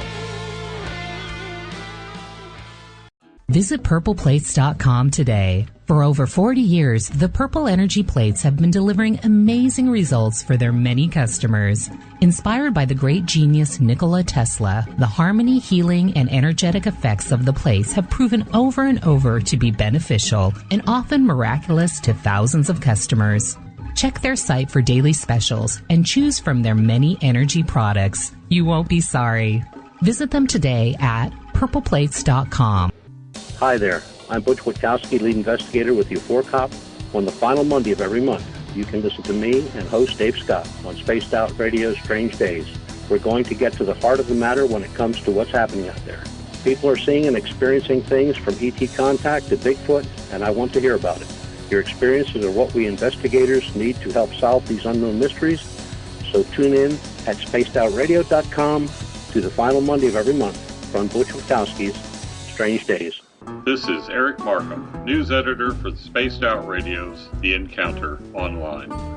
We have put together a great team of writers and journalists from all over the world to bring you top-quality paranormal stories, from alien encounters to the latest conspiracies. You won't find any of that fake news here. True stories and top-notch reporting as we look to bring these experiences to the mainstream. The Encounter Online, only at spacedoutradio.com. Do you want to know the truth? Do UFOs exist? Are aliens real? Are the governments hiding the biggest secret in history? We're UFO seekers, and we're on a hunt for the truth. Subscribe to our YouTube channel and follow along with us as we journey across the United States, visiting UFO hotspots and alien hotspots, trying to document the UFO phenomenon. Catch us on Spaced Out Radio every third Monday of the month as we discuss Area 51, UFOs, and more. And also, don't forget to subscribe to us on YouTube. You hear footsteps in the empty room above you. A rocking chair begins rocking by itself. Don't be afraid of the things that go bump in the night. Reach for Spirit Storybox, the iPhone app the Huffington Post UK called the only ghost hunting app you will ever need. Spirit Storybox. The spirits are telling their stories. It's Cosmic Sundays with me, Elizabeth Anglin, in Cosmic Passport. Let me take you down a 3-hour spiritual journey where we will get into everything from ET contact to Psychic Sundays.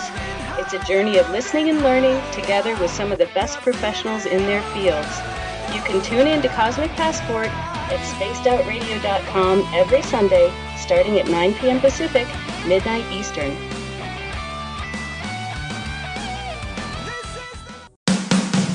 The views and opinions expressed by tonight's guest and topic of discussion do not necessarily represent the official policy or position of Spaced Out Radio, Spaced Out Weekend, Spaced Out Radio Limited, its hosts, syndicated carriers, or anyone associated with this broadcast.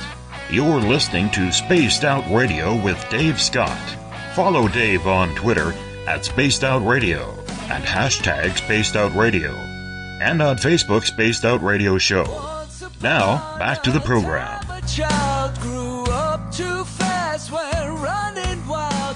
Welcome back to the third and final hour of Spaced Out Radio tonight. I am your host, Dave Scott. Great to have you with us.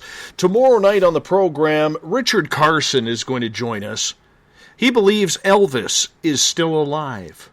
We're going to find out why tomorrow night, starting at 9 p.m. Pacific, midnight Eastern Time at spacedoutradio.com. We want to welcome in everyone listening in on WQEE 99 Rock the Key down in Newnan, Georgia, home of The Walking Dead. We are live as well on the United Public Radio Network, 107.7 FM in New Orleans, and over 160 countries around the world. We are also live on The Fringe FM. And if you're listening in on Revolution Radio, remember the Double R Machine is a donation station financed by you, the valued listener. Head on over to revolution.radio and donate today. Bill Cardwell has set the password for tonight in the SOR Space Travelers Club. Acer Saccharum. Acer Saccharum is your password. Make sure you use it wisely, Space Travelers, as Bill sets a password each and every night right here on the mighty SOR. Now, if you want to follow us on social media, we are live nightly on periscope.tv. We are on Twitter at Spaced Out Radio. Use the hashtag Spaced Out Radio if you want to connect live with me during the show as well. Give our Facebook page a like, Spaced Out Radio Show. On Instagram, you can follow me at Dave Scott, SOR. Subscribe to our YouTube channel. Go to youtube.com/Spaced Out Radio. That's where we store our archives. We are on iHeartRadio in the United States. TalkStream Live. Tune us in on TuneIn. Download and subscribe to our shows on iTunes. Our website is spacedoutradio.com, where we have a plethora of features for you, including joining the SOR Space Travelers Club. Rock out to some Bumblefoot. Shop at our Spaced Out Radio store. Read up on the encounter online, or watch great videos from UFO Seekers, Contact TV, and so much more. Now, in hour number 3 here, I kind of want to go over a few things because lately our show has been receiving some criticism from some of our listeners.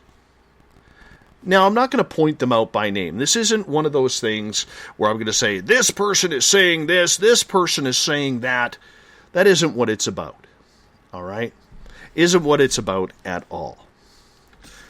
Right? But I want to address a couple of issues here that have come up recently, because I think it's important. I think it's very important, and pardon me if you hear some clanging in my teeth, it's because I have a cough candy in. And you could blame little SOR for giving me my first cold of the year. I went all winter without a cold. All winter. And I got hit. Finally in March, I get hit. I thought, I didn't think I was going to get hit this year, but I did. And lo and behold, here it is. So, normally when the first few years of the show, as we were growing in listenership, I was really, really adamant about doing this every few months. And introducing the show to you guys, what it's all about. All right. And I see the new people in the chat rooms, the new people on Periscope, on Twitter, everywhere. Okay. And I get that. And I'm extremely, extremely thankful for everybody who is giving this show an opportunity. It really is, because we have some very exciting things coming in the next month and a half around here that are going to be head-turning. And it's something that I have waited for a long time, from when I first was talked into this entire concept of SOR by Johnny Enoch on October 2nd, 2014. And I blame Johnny for that, because if it wasn't for him, there would be no SOR. And along the lines of what we do here, there's been a lot of people, not a lot, I shouldn't say a lot, but a good handful of people who've questioned whether or not I'm a journalist, who have questioned whether or not I have an opinion on anything outside of my Canadianism, where I'm pro-gun and pro-gun control. All right? There is a lot of people who don't understand the purpose of this show. Now, when I designed this show, and you can talk to Joe Roop, you can talk to Elizabeth Anglin, they'll tell you the same thing. So I'm going to tell you exactly what I told them. All right? I, as a journalist, back in when I went to college between 96 and 98, one of the most important ideas that we were told was to try as hard as you can to stay down the middle. And with a show like this, it's very difficult to try and not have an opinion. Because I do have an opinion. I'm an experiencer, like a lot of you. I'm an experiencer. All right? I don't know why the hell all of this has happened to me. I don't. The only thing I do know is I'm one of the only journalists who is doing a show like this. And we put a lot of effort into this show, night in and night out. And a lot of you out there, especially the new people, not so much the older people like the Veterans Club or whatever, okay? Or people who have talked to me personally. For a long time, I was running this show. I was working my 8 to 9 hour, sometimes 10-hour shift at work. I would literally get about anywhere between 70 and 92 minutes with my family, then come and do the show until midnight, 1 o'clock, if we went overtime. All right? And one thing that I have always prided this show on, and that I've taken criticism lately of, is not challenging guests. And I want you to think about that for a second. Apparently, I am getting a little bit slagged that I don't challenge guests enough. And to some extent, that is true. All right? That is true. I don't challenge guests enough. Not that I'm trying to just, roll over. Okay? But the way we designed this show, and the reason why all of you out there, especially those in the chat rooms, continue to listen to us on a nightly basis, is because we allow you guys to be able to form your own opinion. I don't want you guys and ladies to take my word for it. I want you to be able to figure it out on your own. I'm not here to push an agenda. Even though there are people who believe I am. Because, well, if we take gun law, I grow up in a different country, under different laws. Okay? I don't know what it's like to live in the U.S. and have the Second Amendment. I sure as hell see what's going on. Okay? And I don't understand why it's an issue. But that's me. That's the country I'm from. That is the way I am brought up, whether you agree with it or not. Okay?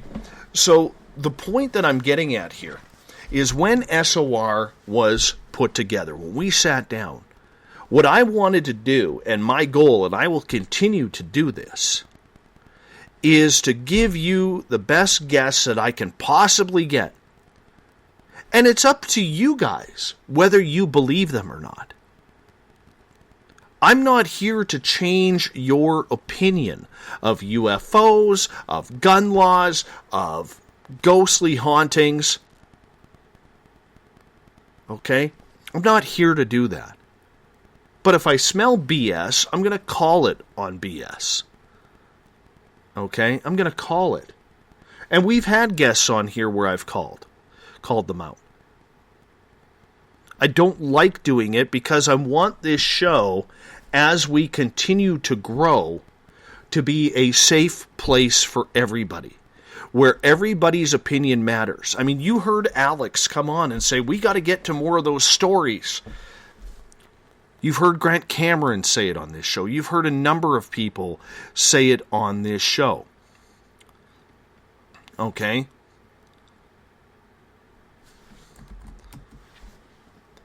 So, the point is, when I bring a guest on, I'm not here to rip them a new a-hole. I'm not here to embarrass them. I am not here to throw my 2 cents in to get them riled up, to get them fuming, or to make a mockery of them. I refuse to do that. Okay? I refuse to do that. Because I think there has to be a little bit of respect that happens in this field. And I can say this, from what I've seen every day on social media, the one issue that the entire paranormal umbrella has right now is an issue with respect.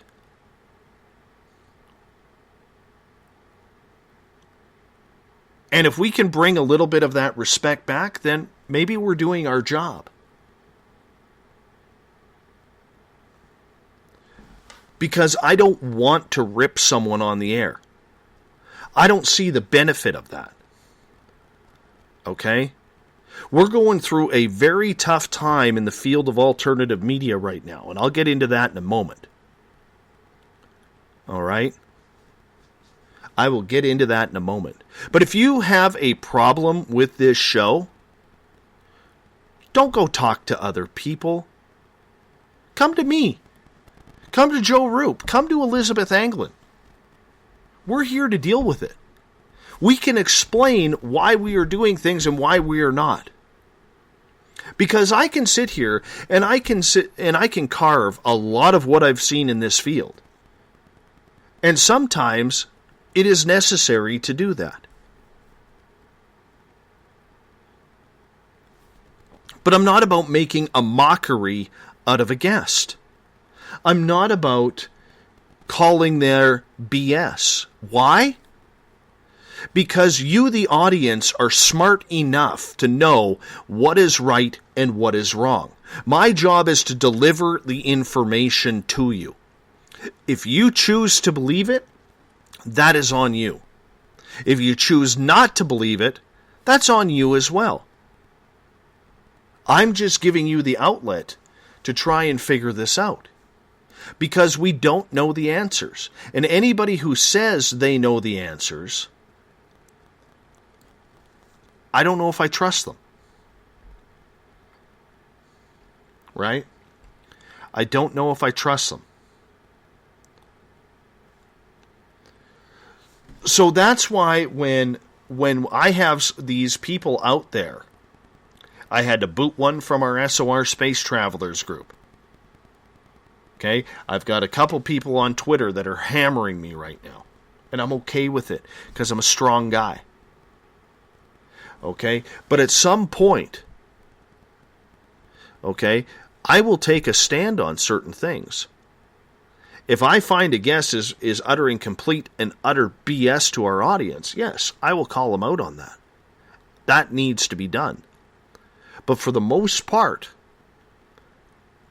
I will not do it. Because it's not my job to try and convince you, the listener, of anything. That's biased journalism. I don't want to go down that road. Now, will I give my opinion on something? Absolutely. There's been times on this show when I've honestly said, no, I don't agree with that. But there's a way to do it. We don't have to continue attacking. Maybe that's the Canadian in me. Maybe that's what, it's all about. Maybe it's the Canadian in me where, I give somebody the benefit of the doubt. But in the end, I'm not here to embarrass somebody because their words are going to embarrass them enough. Their own spew will embarrass them enough. And we're pretty lucky. Very rarely do we have a stinker of a show. Very rarely do we do. But they happen, and they're going to happen. But I'm done with the days of being called out. Why didn't you challenge that guy? Why didn't you go after him? You know why? Because I'm not an opinion show. I'm not an opinion show. The audience is the opinion. That's why I involve you as much as I possibly can. That's why I take your questions. Okay? I can look right now, guys. I'm looking at my notepad right now. Okay? And I would show this on Twitter. Actually, how can I do this? Because I don't want to give out the phone number. Okay, but I could show you on Twitter, or pardon me, on Periscope right now, how many questions I had prepared for Alex Mistretta.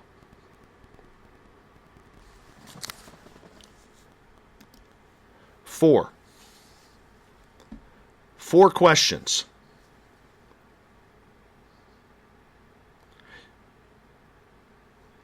Because I'm confident in the ability. Okay? I'm confident in the ability to deliver you what I think is a good interview. 4 questions. How many questions did we get to tonight with Alex? But I will not take BS from people who don't understand this show. We are different for a reason. Okay? That's why, like, whether it's in the Spreaker chat or the SOR Space Travelers chat, or even on Periscope, okay? That's why I have no problem deleting attacks. I have no problem deleting rude comments. Nothing. Joseph, of course you can ask me questions. Okay? We have good people in these chat rooms, and we have good listeners out there, okay, who enjoy this show because we don't attack. Now, that doesn't mean, once again, that doesn't mean that I have an opinion. I may think that the guest is full of crap. I know that there have been shows, and you can ask a number of people who know me personally, that there are a number of shows where I have typed into they're on a private chat, whether on Facebook or Twitter or wherever, okay, and I have said, my God, I think the clock just went backwards 5 minutes. Because they're not all going to be beauties. All right? We know that. But when we bring a guest on, it's up to you to make the decision whether or not you believe that person or that person's research. It's not up to me. That's why we get you involved with the questions. Okay? That's why we ask your questions so often, usually in hours 2 and 3. Because we want you involved. We want to get your questions out. Now, there are times where I will skip over some questions because they are, misguided towards the topic of the night, or that they are, a little bit too far out there, or maybe, in my opinion, as I read it, it seems like a snarky question for the guest. I won't go there. Right? I just won't go there. My job is to deliver the information. And it's your job as a listener to figure out whether or not you want to believe it. Okay? I have no reason to say to a person, and I realize there are other shows out there that do this, and I'm fine with that. I watch a few of them on YouTube. I listen to them, okay, that have no problem saying to a guest, buddy, you are full of crap. I have no problem saying that, okay, that I listen to those shows. Would I do it myself? Unless it was absolute highway robbery where I was 100%? No. I've done it before. The example that pops into my head was I had a person who said every radio station and news station in Canada has a government official in there editing what can and cannot be said on the air. In roundabout terms, I called him a liar on the air. Didn't use that term, but I did. Why? Because it's false. It's paranoid information. Out of all the newsrooms that I know good friends of mine have worked in, and newsrooms that I have worked in, never once was there a government official saying, yeah, you can't be saying that. Yeah, we're going to pull that out. This isn't the movie Good Morning Vietnam.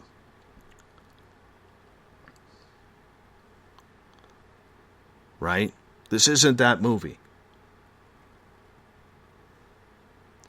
Okay? This is about allowing you the opportunity to go where we need to go. Now, sometimes we're going to screw up. Sometimes we're going to have a controversial guest on that's going to piss some people off. But that's part of the game. That's part of learning. All right? That's part of learning. And I don't mind you guys getting angry every now and again. I get angry sometimes. But I don't mind.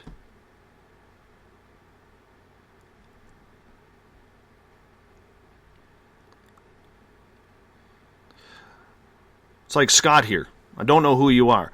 Don't like being lectured by a host on how to listen to a show. Strange behavior. Bye.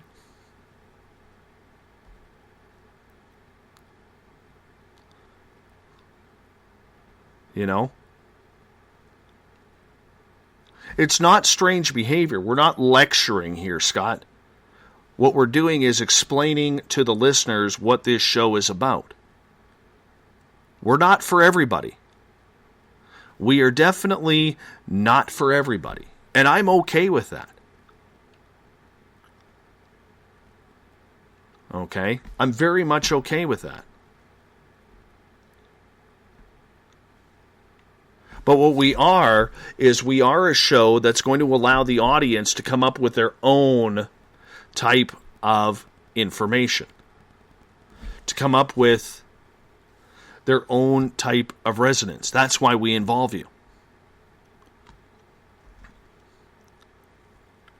Okay? Now, a week ago, I made a very strong decision this past weekend. Joe Roop did an incredible interview with James Fetzer and with Lorien Fenton. A lot of people hate James Fetzer, the king of conspiracy as we call him around here, because James is one of those guys where he thinks everything is a false flag. And there are things he says I don't believe in. Okay? But when people start putting my integrity or my host's integrity on the line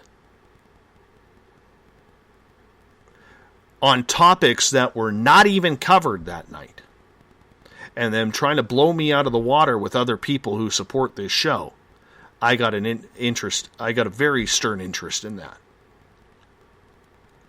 Okay? But there are topics right now we are all sensitive about.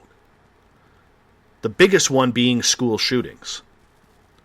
And I will tell you right now, I do not believe Parkland was a false flag at all. Is there some weird things happening there? Yes. Okay. But someone who was once close to this show, her son went to that school. Her son survived. Thankfully got out before anything rash happened. All right? And I have a real issue with the idea that we're not allowed to have an opinion.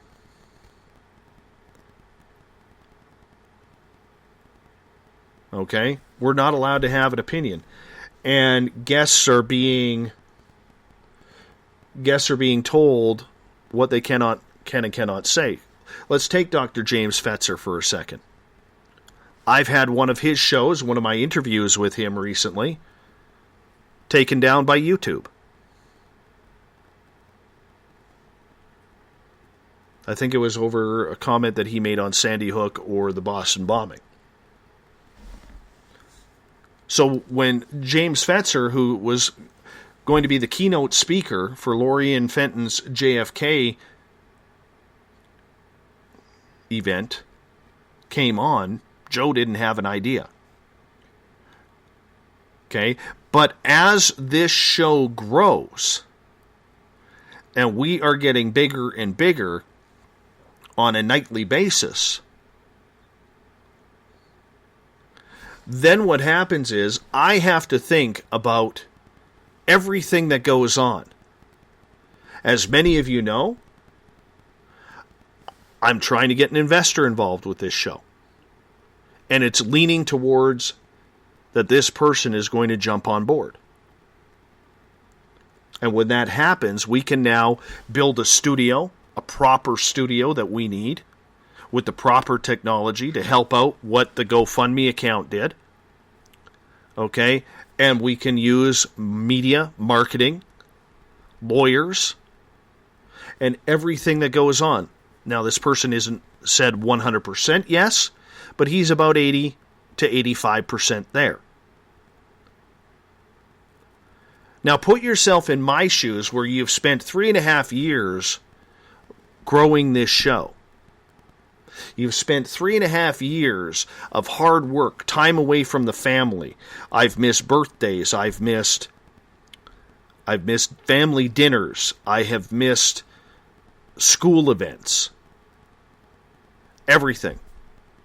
To build this dream that we called Spaced Out Radio. And Joe Roop, to his credit, ripped me a new one on the weekend. Called it BS. Because I made the decision to erase that show before YouTube called me on it. Now, what I should have done is I should have said, Joe, I need you to remove that first hour and repost it on our YouTube. Because everybody is so sensitive these days. Everybody gets offended these days. And you know what? As much as the argument is about the Second Amendment in the United States, I don't even think that is the biggest issue in North America right now. The biggest issue that we have going on in North America right now is free speech. In Canada, the Prime Minister's right-hand man, a guy named Gerald Butt, says pretty much if you argue with anything our Prime Minister says, or if you question it, you are a Nazi. Who the hell uses that term? That's a dangerous term. So if you argue about, for instance, I'll take Canada here for a second. If you argue about our national anthem being changed, the wording being changed to become gender neutral, you're a Nazi.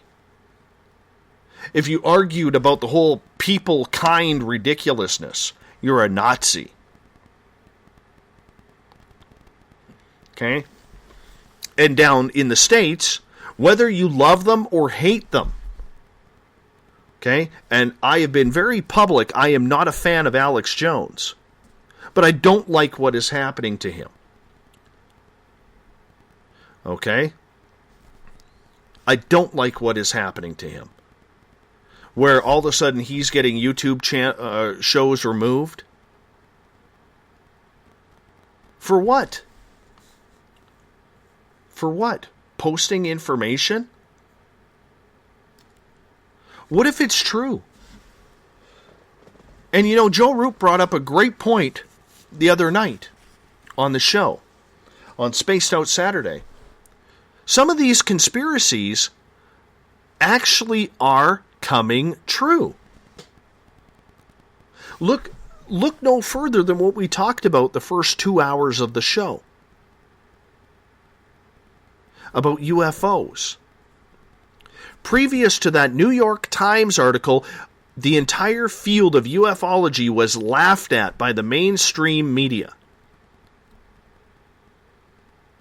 All right? The entire field was laughed at. Art Bell used to get 8 to 12 million listeners a night when he did C2C. And he was still laughed at. All right? Then the New York Times comes out. And guess what? The United States government has been researching UFOs.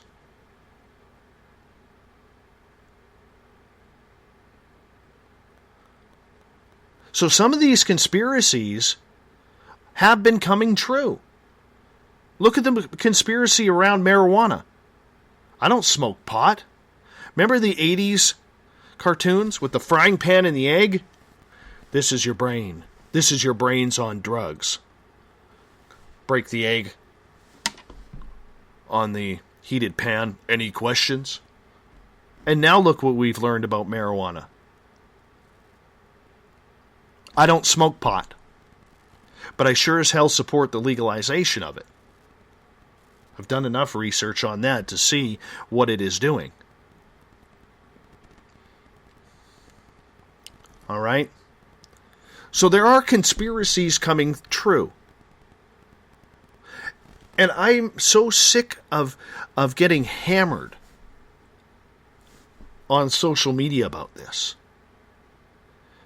Because so much of it we don't know when it comes to the paranormal. So if you have a question about the show or a concern about the show, come to me, come to Joe Roop, come to Elizabeth Anglin. We're all here for you. The last time I checked, okay, and you can ask anybody who's ever reached out to me, whether it's on my personal Facebook account, on Twitter, anywhere, I have always responded. I have always responded. All right? But this First Amendment stuff, guys and girls, this is more dangerous than the Second Amendment. North America, we're supposed to be able to say what we want when we want. The laws are not there to protect everybody. They are to protect the people who are getting their opinions shot down. To protect the little guy who may sound wacko, but he may be correct. All right? So as much as I would love to see, you know, everything go the way I think it should, it's not going that way. And it's a scary time when you bring a guest on and you get hammered with messages saying, if you ever bring this guest on again, I'm not listening. Or they immediately get rid of you and start slagging you on social media. There's no class in that. There's no class at all. And to see somebody like James Fetzer, or if you really look into him and you check out some of his research, does he have a lot of weird ideas? Yes. He questions the Holocaust. I don't. When I bring him on this show, we don't talk Holocaust because I don't want to. I've read enough history books. All right? Is he a Holocaust denier? No. Okay? But he asks questions. He asks the questions that nobody wants to do. But the problem that we have and how we've got to this point is so many people are claiming false flags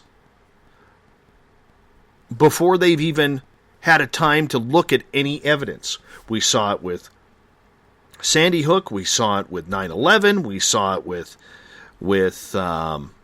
Las Vegas. And now we see it with Parkland.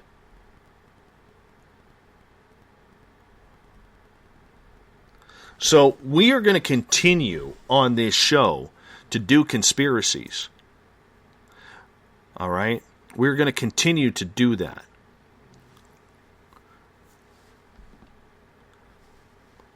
But there are certain topics we aren't getting into. I had to make that decision. And it was a business decision that I didn't like to make.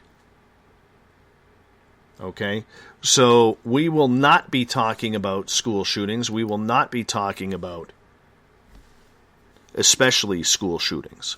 Whether it's Sandy Hook, whether it's Parkland, whether it's any school shooting. We're not going there. I won't go there. All right? Because the way First Amendment in the U.S., and I don't even know what it's called here in Canada. It's under our Charter of Rights and Freedoms. The way free speech is being hammered these days, it's dangerous for all of us right now. And for a lot of you, you don't see the behind-the-scenes issues that we have here. You don't understand that I'm a one-man crew. Monday through Friday. Okay? Do I get some help? Yes. The lovely and talented Catherine James does my social media. I am booker. I am blog writer. On the news side,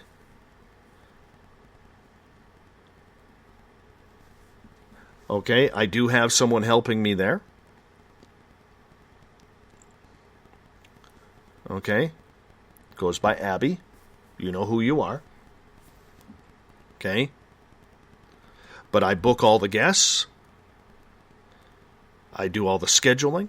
I do all the phone calls. I do all the interviews. And sometimes, even when I'm tired, I do the overtime. And there's a lot that goes into that.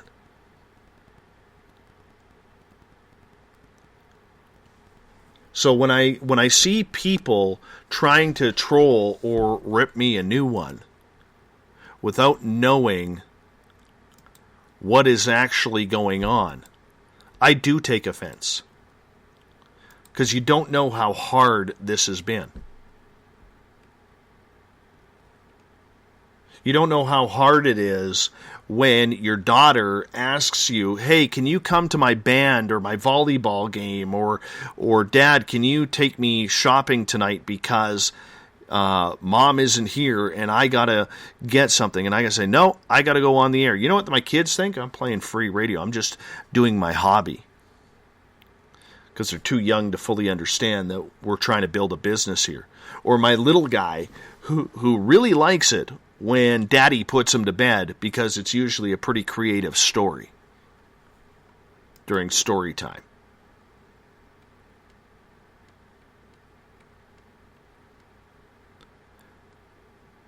It's been a lot of running on fumes.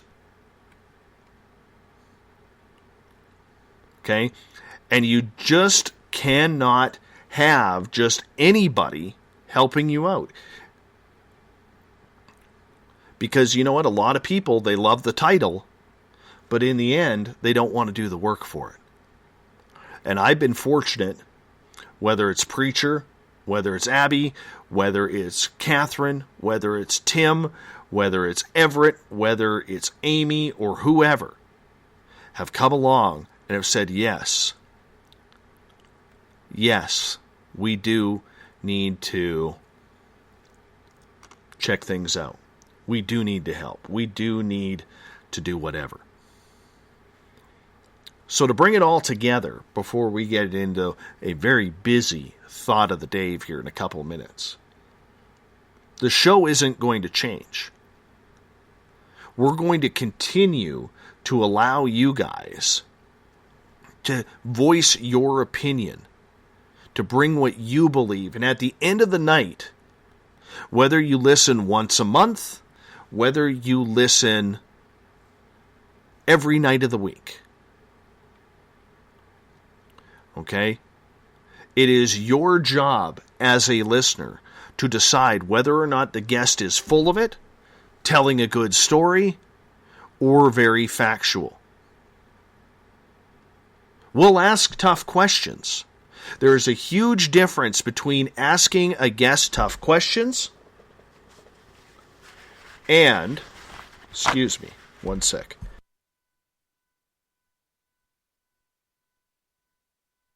Sorry, I had to sneeze.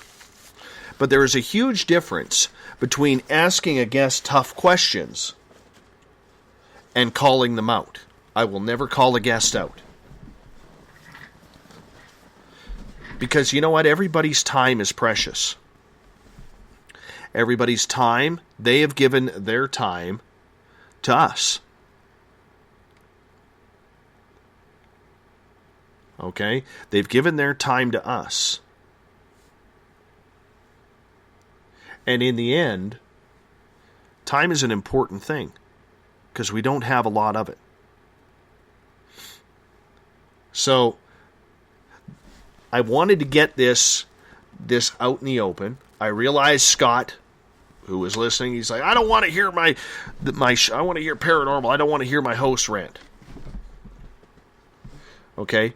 He's right. I shouldn't have to have this conversation. Right? But sometimes we have to. Sometimes we have to. And for the amount of heat that I have been taking personally lately in regards to this show, both on the air and off, I wanted to just set the record straight. I'm not changing. The format is not changing. We're here for you. All right? We're here for you. And we're going to make it. Okay? We're not trying to dethrone anybody because there is plenty of room.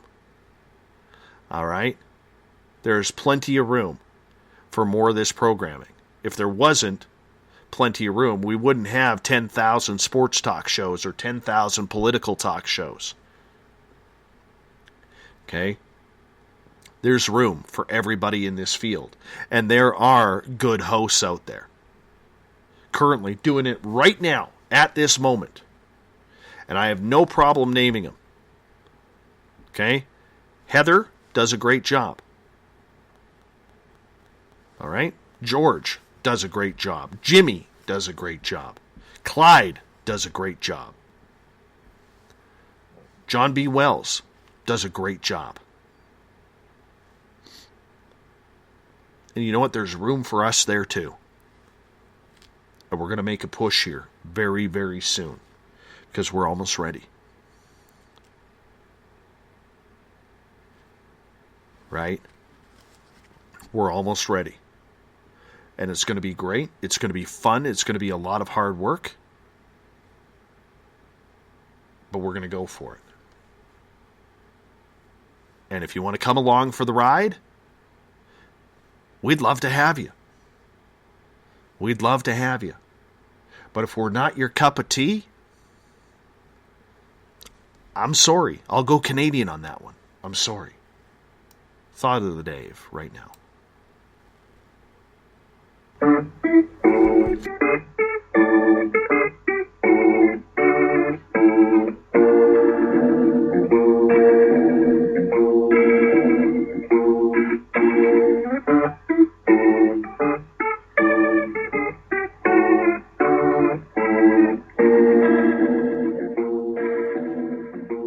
Thought of the Dave happens every night at this time, where during the day I post a question on my Facebook page, and then I get you guys to respond to it. Today's Thought of the Dave was, what is your opinion on MUFON? A lot of interesting opinions on this. But before I get into them, I want to explain to all of you, okay? Just one thing. If you are one of those, people listening to this show, they obviously know where to go. But if you are out there and you are talking to somebody who has no idea of this type of programming, doesn't listen to it, but they've had a weird experience, promise yourself that you're going to try and point them in the right direction. So if it comes to UFOs, look for somebody independent right now. Right? Because right now we're in a time of flux in this field where we don't know who we can and cannot trust with our personal information. And if you've ever filled out one of those information cards and seen the information, the personal information they are asking for, just be wary. Thought of the Dave. What is your opinion on MUFON? Tessa speaks up first. She says, my thoughts? They drag their feet entirely too much. Maybe they are in need of some government or international funding. Whether or not the media pushes their findings, they need to put it out there for those of us who do believe. But in the end, I'm glad MUFON exists so people have a place to report their experiences. John states, don't know much about it besides it being a mutual UFO network. I think it is good that there is an organization such as this that looks into UFO-related phenomena, though. Charles states, they try to investigate accurately but don't get the media to pay attention well enough to get acceptance.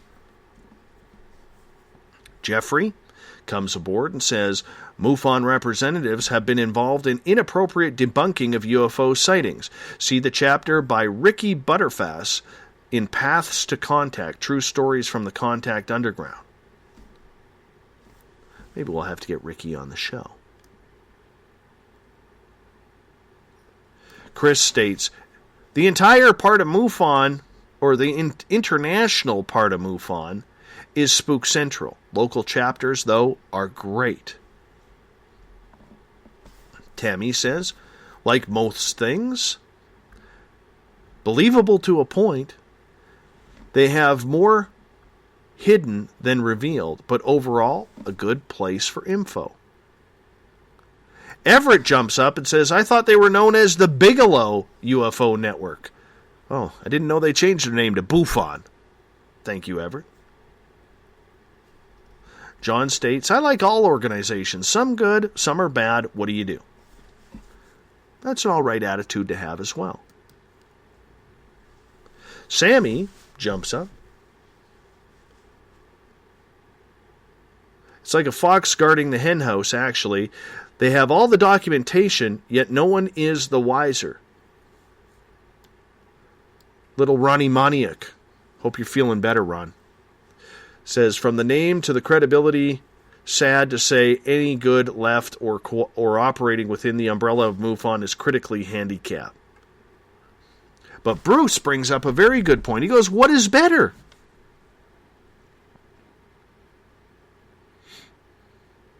What is better out there?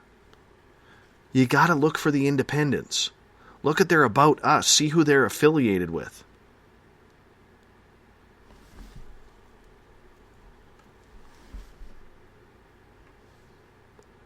John Edmonds from the Stardust Ranch. Absolutely worthless. And my good friend Stunak the Carbarian jumps in. He goes, I like MUFONs in the morning, usually with my coffee. I thought that was hilarious. Maggie jumps out and says, I think that organizations like MUFON start out wanting to be real and good, but I have seen so many of these that get destroyed by the egos of those who are in charge. They try to fight for an alpha position and in doing so destroy all they work for. It's easy because these organizations are based in faith that something is out there. They can use science to back up or debunk, but in my opinion, the moment they believe, they approach it from that perspective and contaminate all evidence. I think MUFON wants to. I think a lot of their investigators are honest, good people.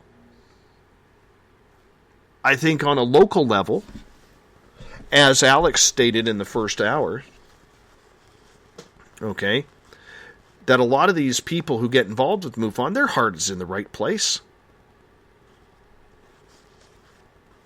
They don't really know what's going on up above them.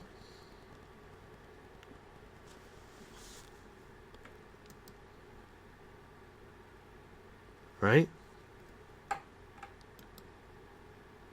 They don't.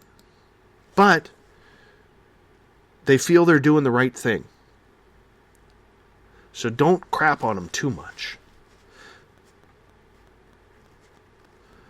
Gil says, why are they suddenly coming to light now and not years ago when the public suspected UFOs? Well, that's because of To the Stars and the connection to Robert Bigelow. Terry Ling, who's very high up in MUFON, great interview for this show, good friend of this show. She says, I love MUFON. MUFON works hard for humanity, and it mostly all very well hard-working volunteers. So grateful for all the years of dedicated service and information. And that's what we just said. There are good people working in MUFON. There are. All right? But there are others who are snake oil salesmen, just like any career. This one just happens to maybe tamper with people's lives. Michael Huntington, who's been a guest on this show, says, in serious need of structural reform, new leadership, and a recommitment to scientific principles that seek to improve methodology and credibility. MUFON should be a scientific endeavor, not an exploitive media company. They need to do a better job of sharing data as well. Hashtag UFO reform. It's powerful words. Very powerful words from Mike. Michelle, who's part of MUFON, she says, I am a field investigator for MUFON. It is a highly reputable organization that pushes for disclosure, which to me is very important. But a lot of MUFON investigators also aren't understanding their past either. What about the money they took from Bigelow? How much of that $22 million are they still involved with it? Jumping ahead here because we're running out of time. Cindy says, I had a very up-close personal sighting of an enormous craft. MUFON never contacted me after I left them numerous messages. My opinion, they have been infiltrated and completely corrupted. Lou Mastriano states, whatever keeps you reading and listening keeps you distracted from the clarity of truth. Be indifferent, let it go of your ego, and see with your own eyes. Important comment right there, and that's where we're going to leave it. I want to give a big shout out to a couple of our listeners tonight.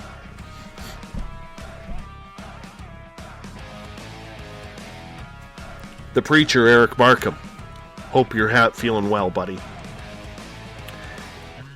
Going through some health problems, so preacher, we're thinking of you. We love you. Thanks for showing up in the chat room tonight. Did not expect that whatsoever, but thank you. Bazooka Joe, having shoulder surgery today. Hope your shoulder's doing better, buddy. Hope you're feeling better. And Ron Moniak in the hospital right now, one of our SOR veterans from our Veterans Club.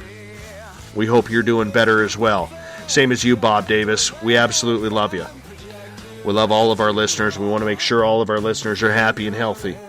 And we do care around here. Thank you so much for letting me rant that last hour. I want to say a big thank you to Alex Mistretta, who came out the first 2 hours to talk about Inside MUFON. What a great interview that was. Tomorrow night on the program, Richard Carson's going to join us. We're going to get a little bit weird tomorrow night. We're going to figure out whether or not the king, Elvis Presley, is still alive. Richard seems to think so. We get going at 9 p.m. Pacific and midnight Eastern Time at spacedoutradio.com. Because of my cold, I'm not going to be doing anything late on Periscope here. I do apologize. Usually we have a little after party, but I got to get over this cold. So I do apologize, but we will be shutting down Periscope pretty darn quick. I want to say a big shout out to everybody listening at home, in your cars, at work. Thank you so much for being a part of this. Thank you to everybody on Twitter, especially at hashtag Spaced Out Radio, everybody in the Spreaker chat room, the Periscope chat room, and the Veterans Club, the SOR Space Travelers on Facebook. You made it a very fantastic night. Thank you so much for tuning in. We're going to do this all again in 21 hours from now, because together, my friends, we own the night. I'll talk to you tomorrow. Thank you so much. Mr. Bumblefoot, we need a favor. We need you to take us home. Have a good one. See you tomorrow.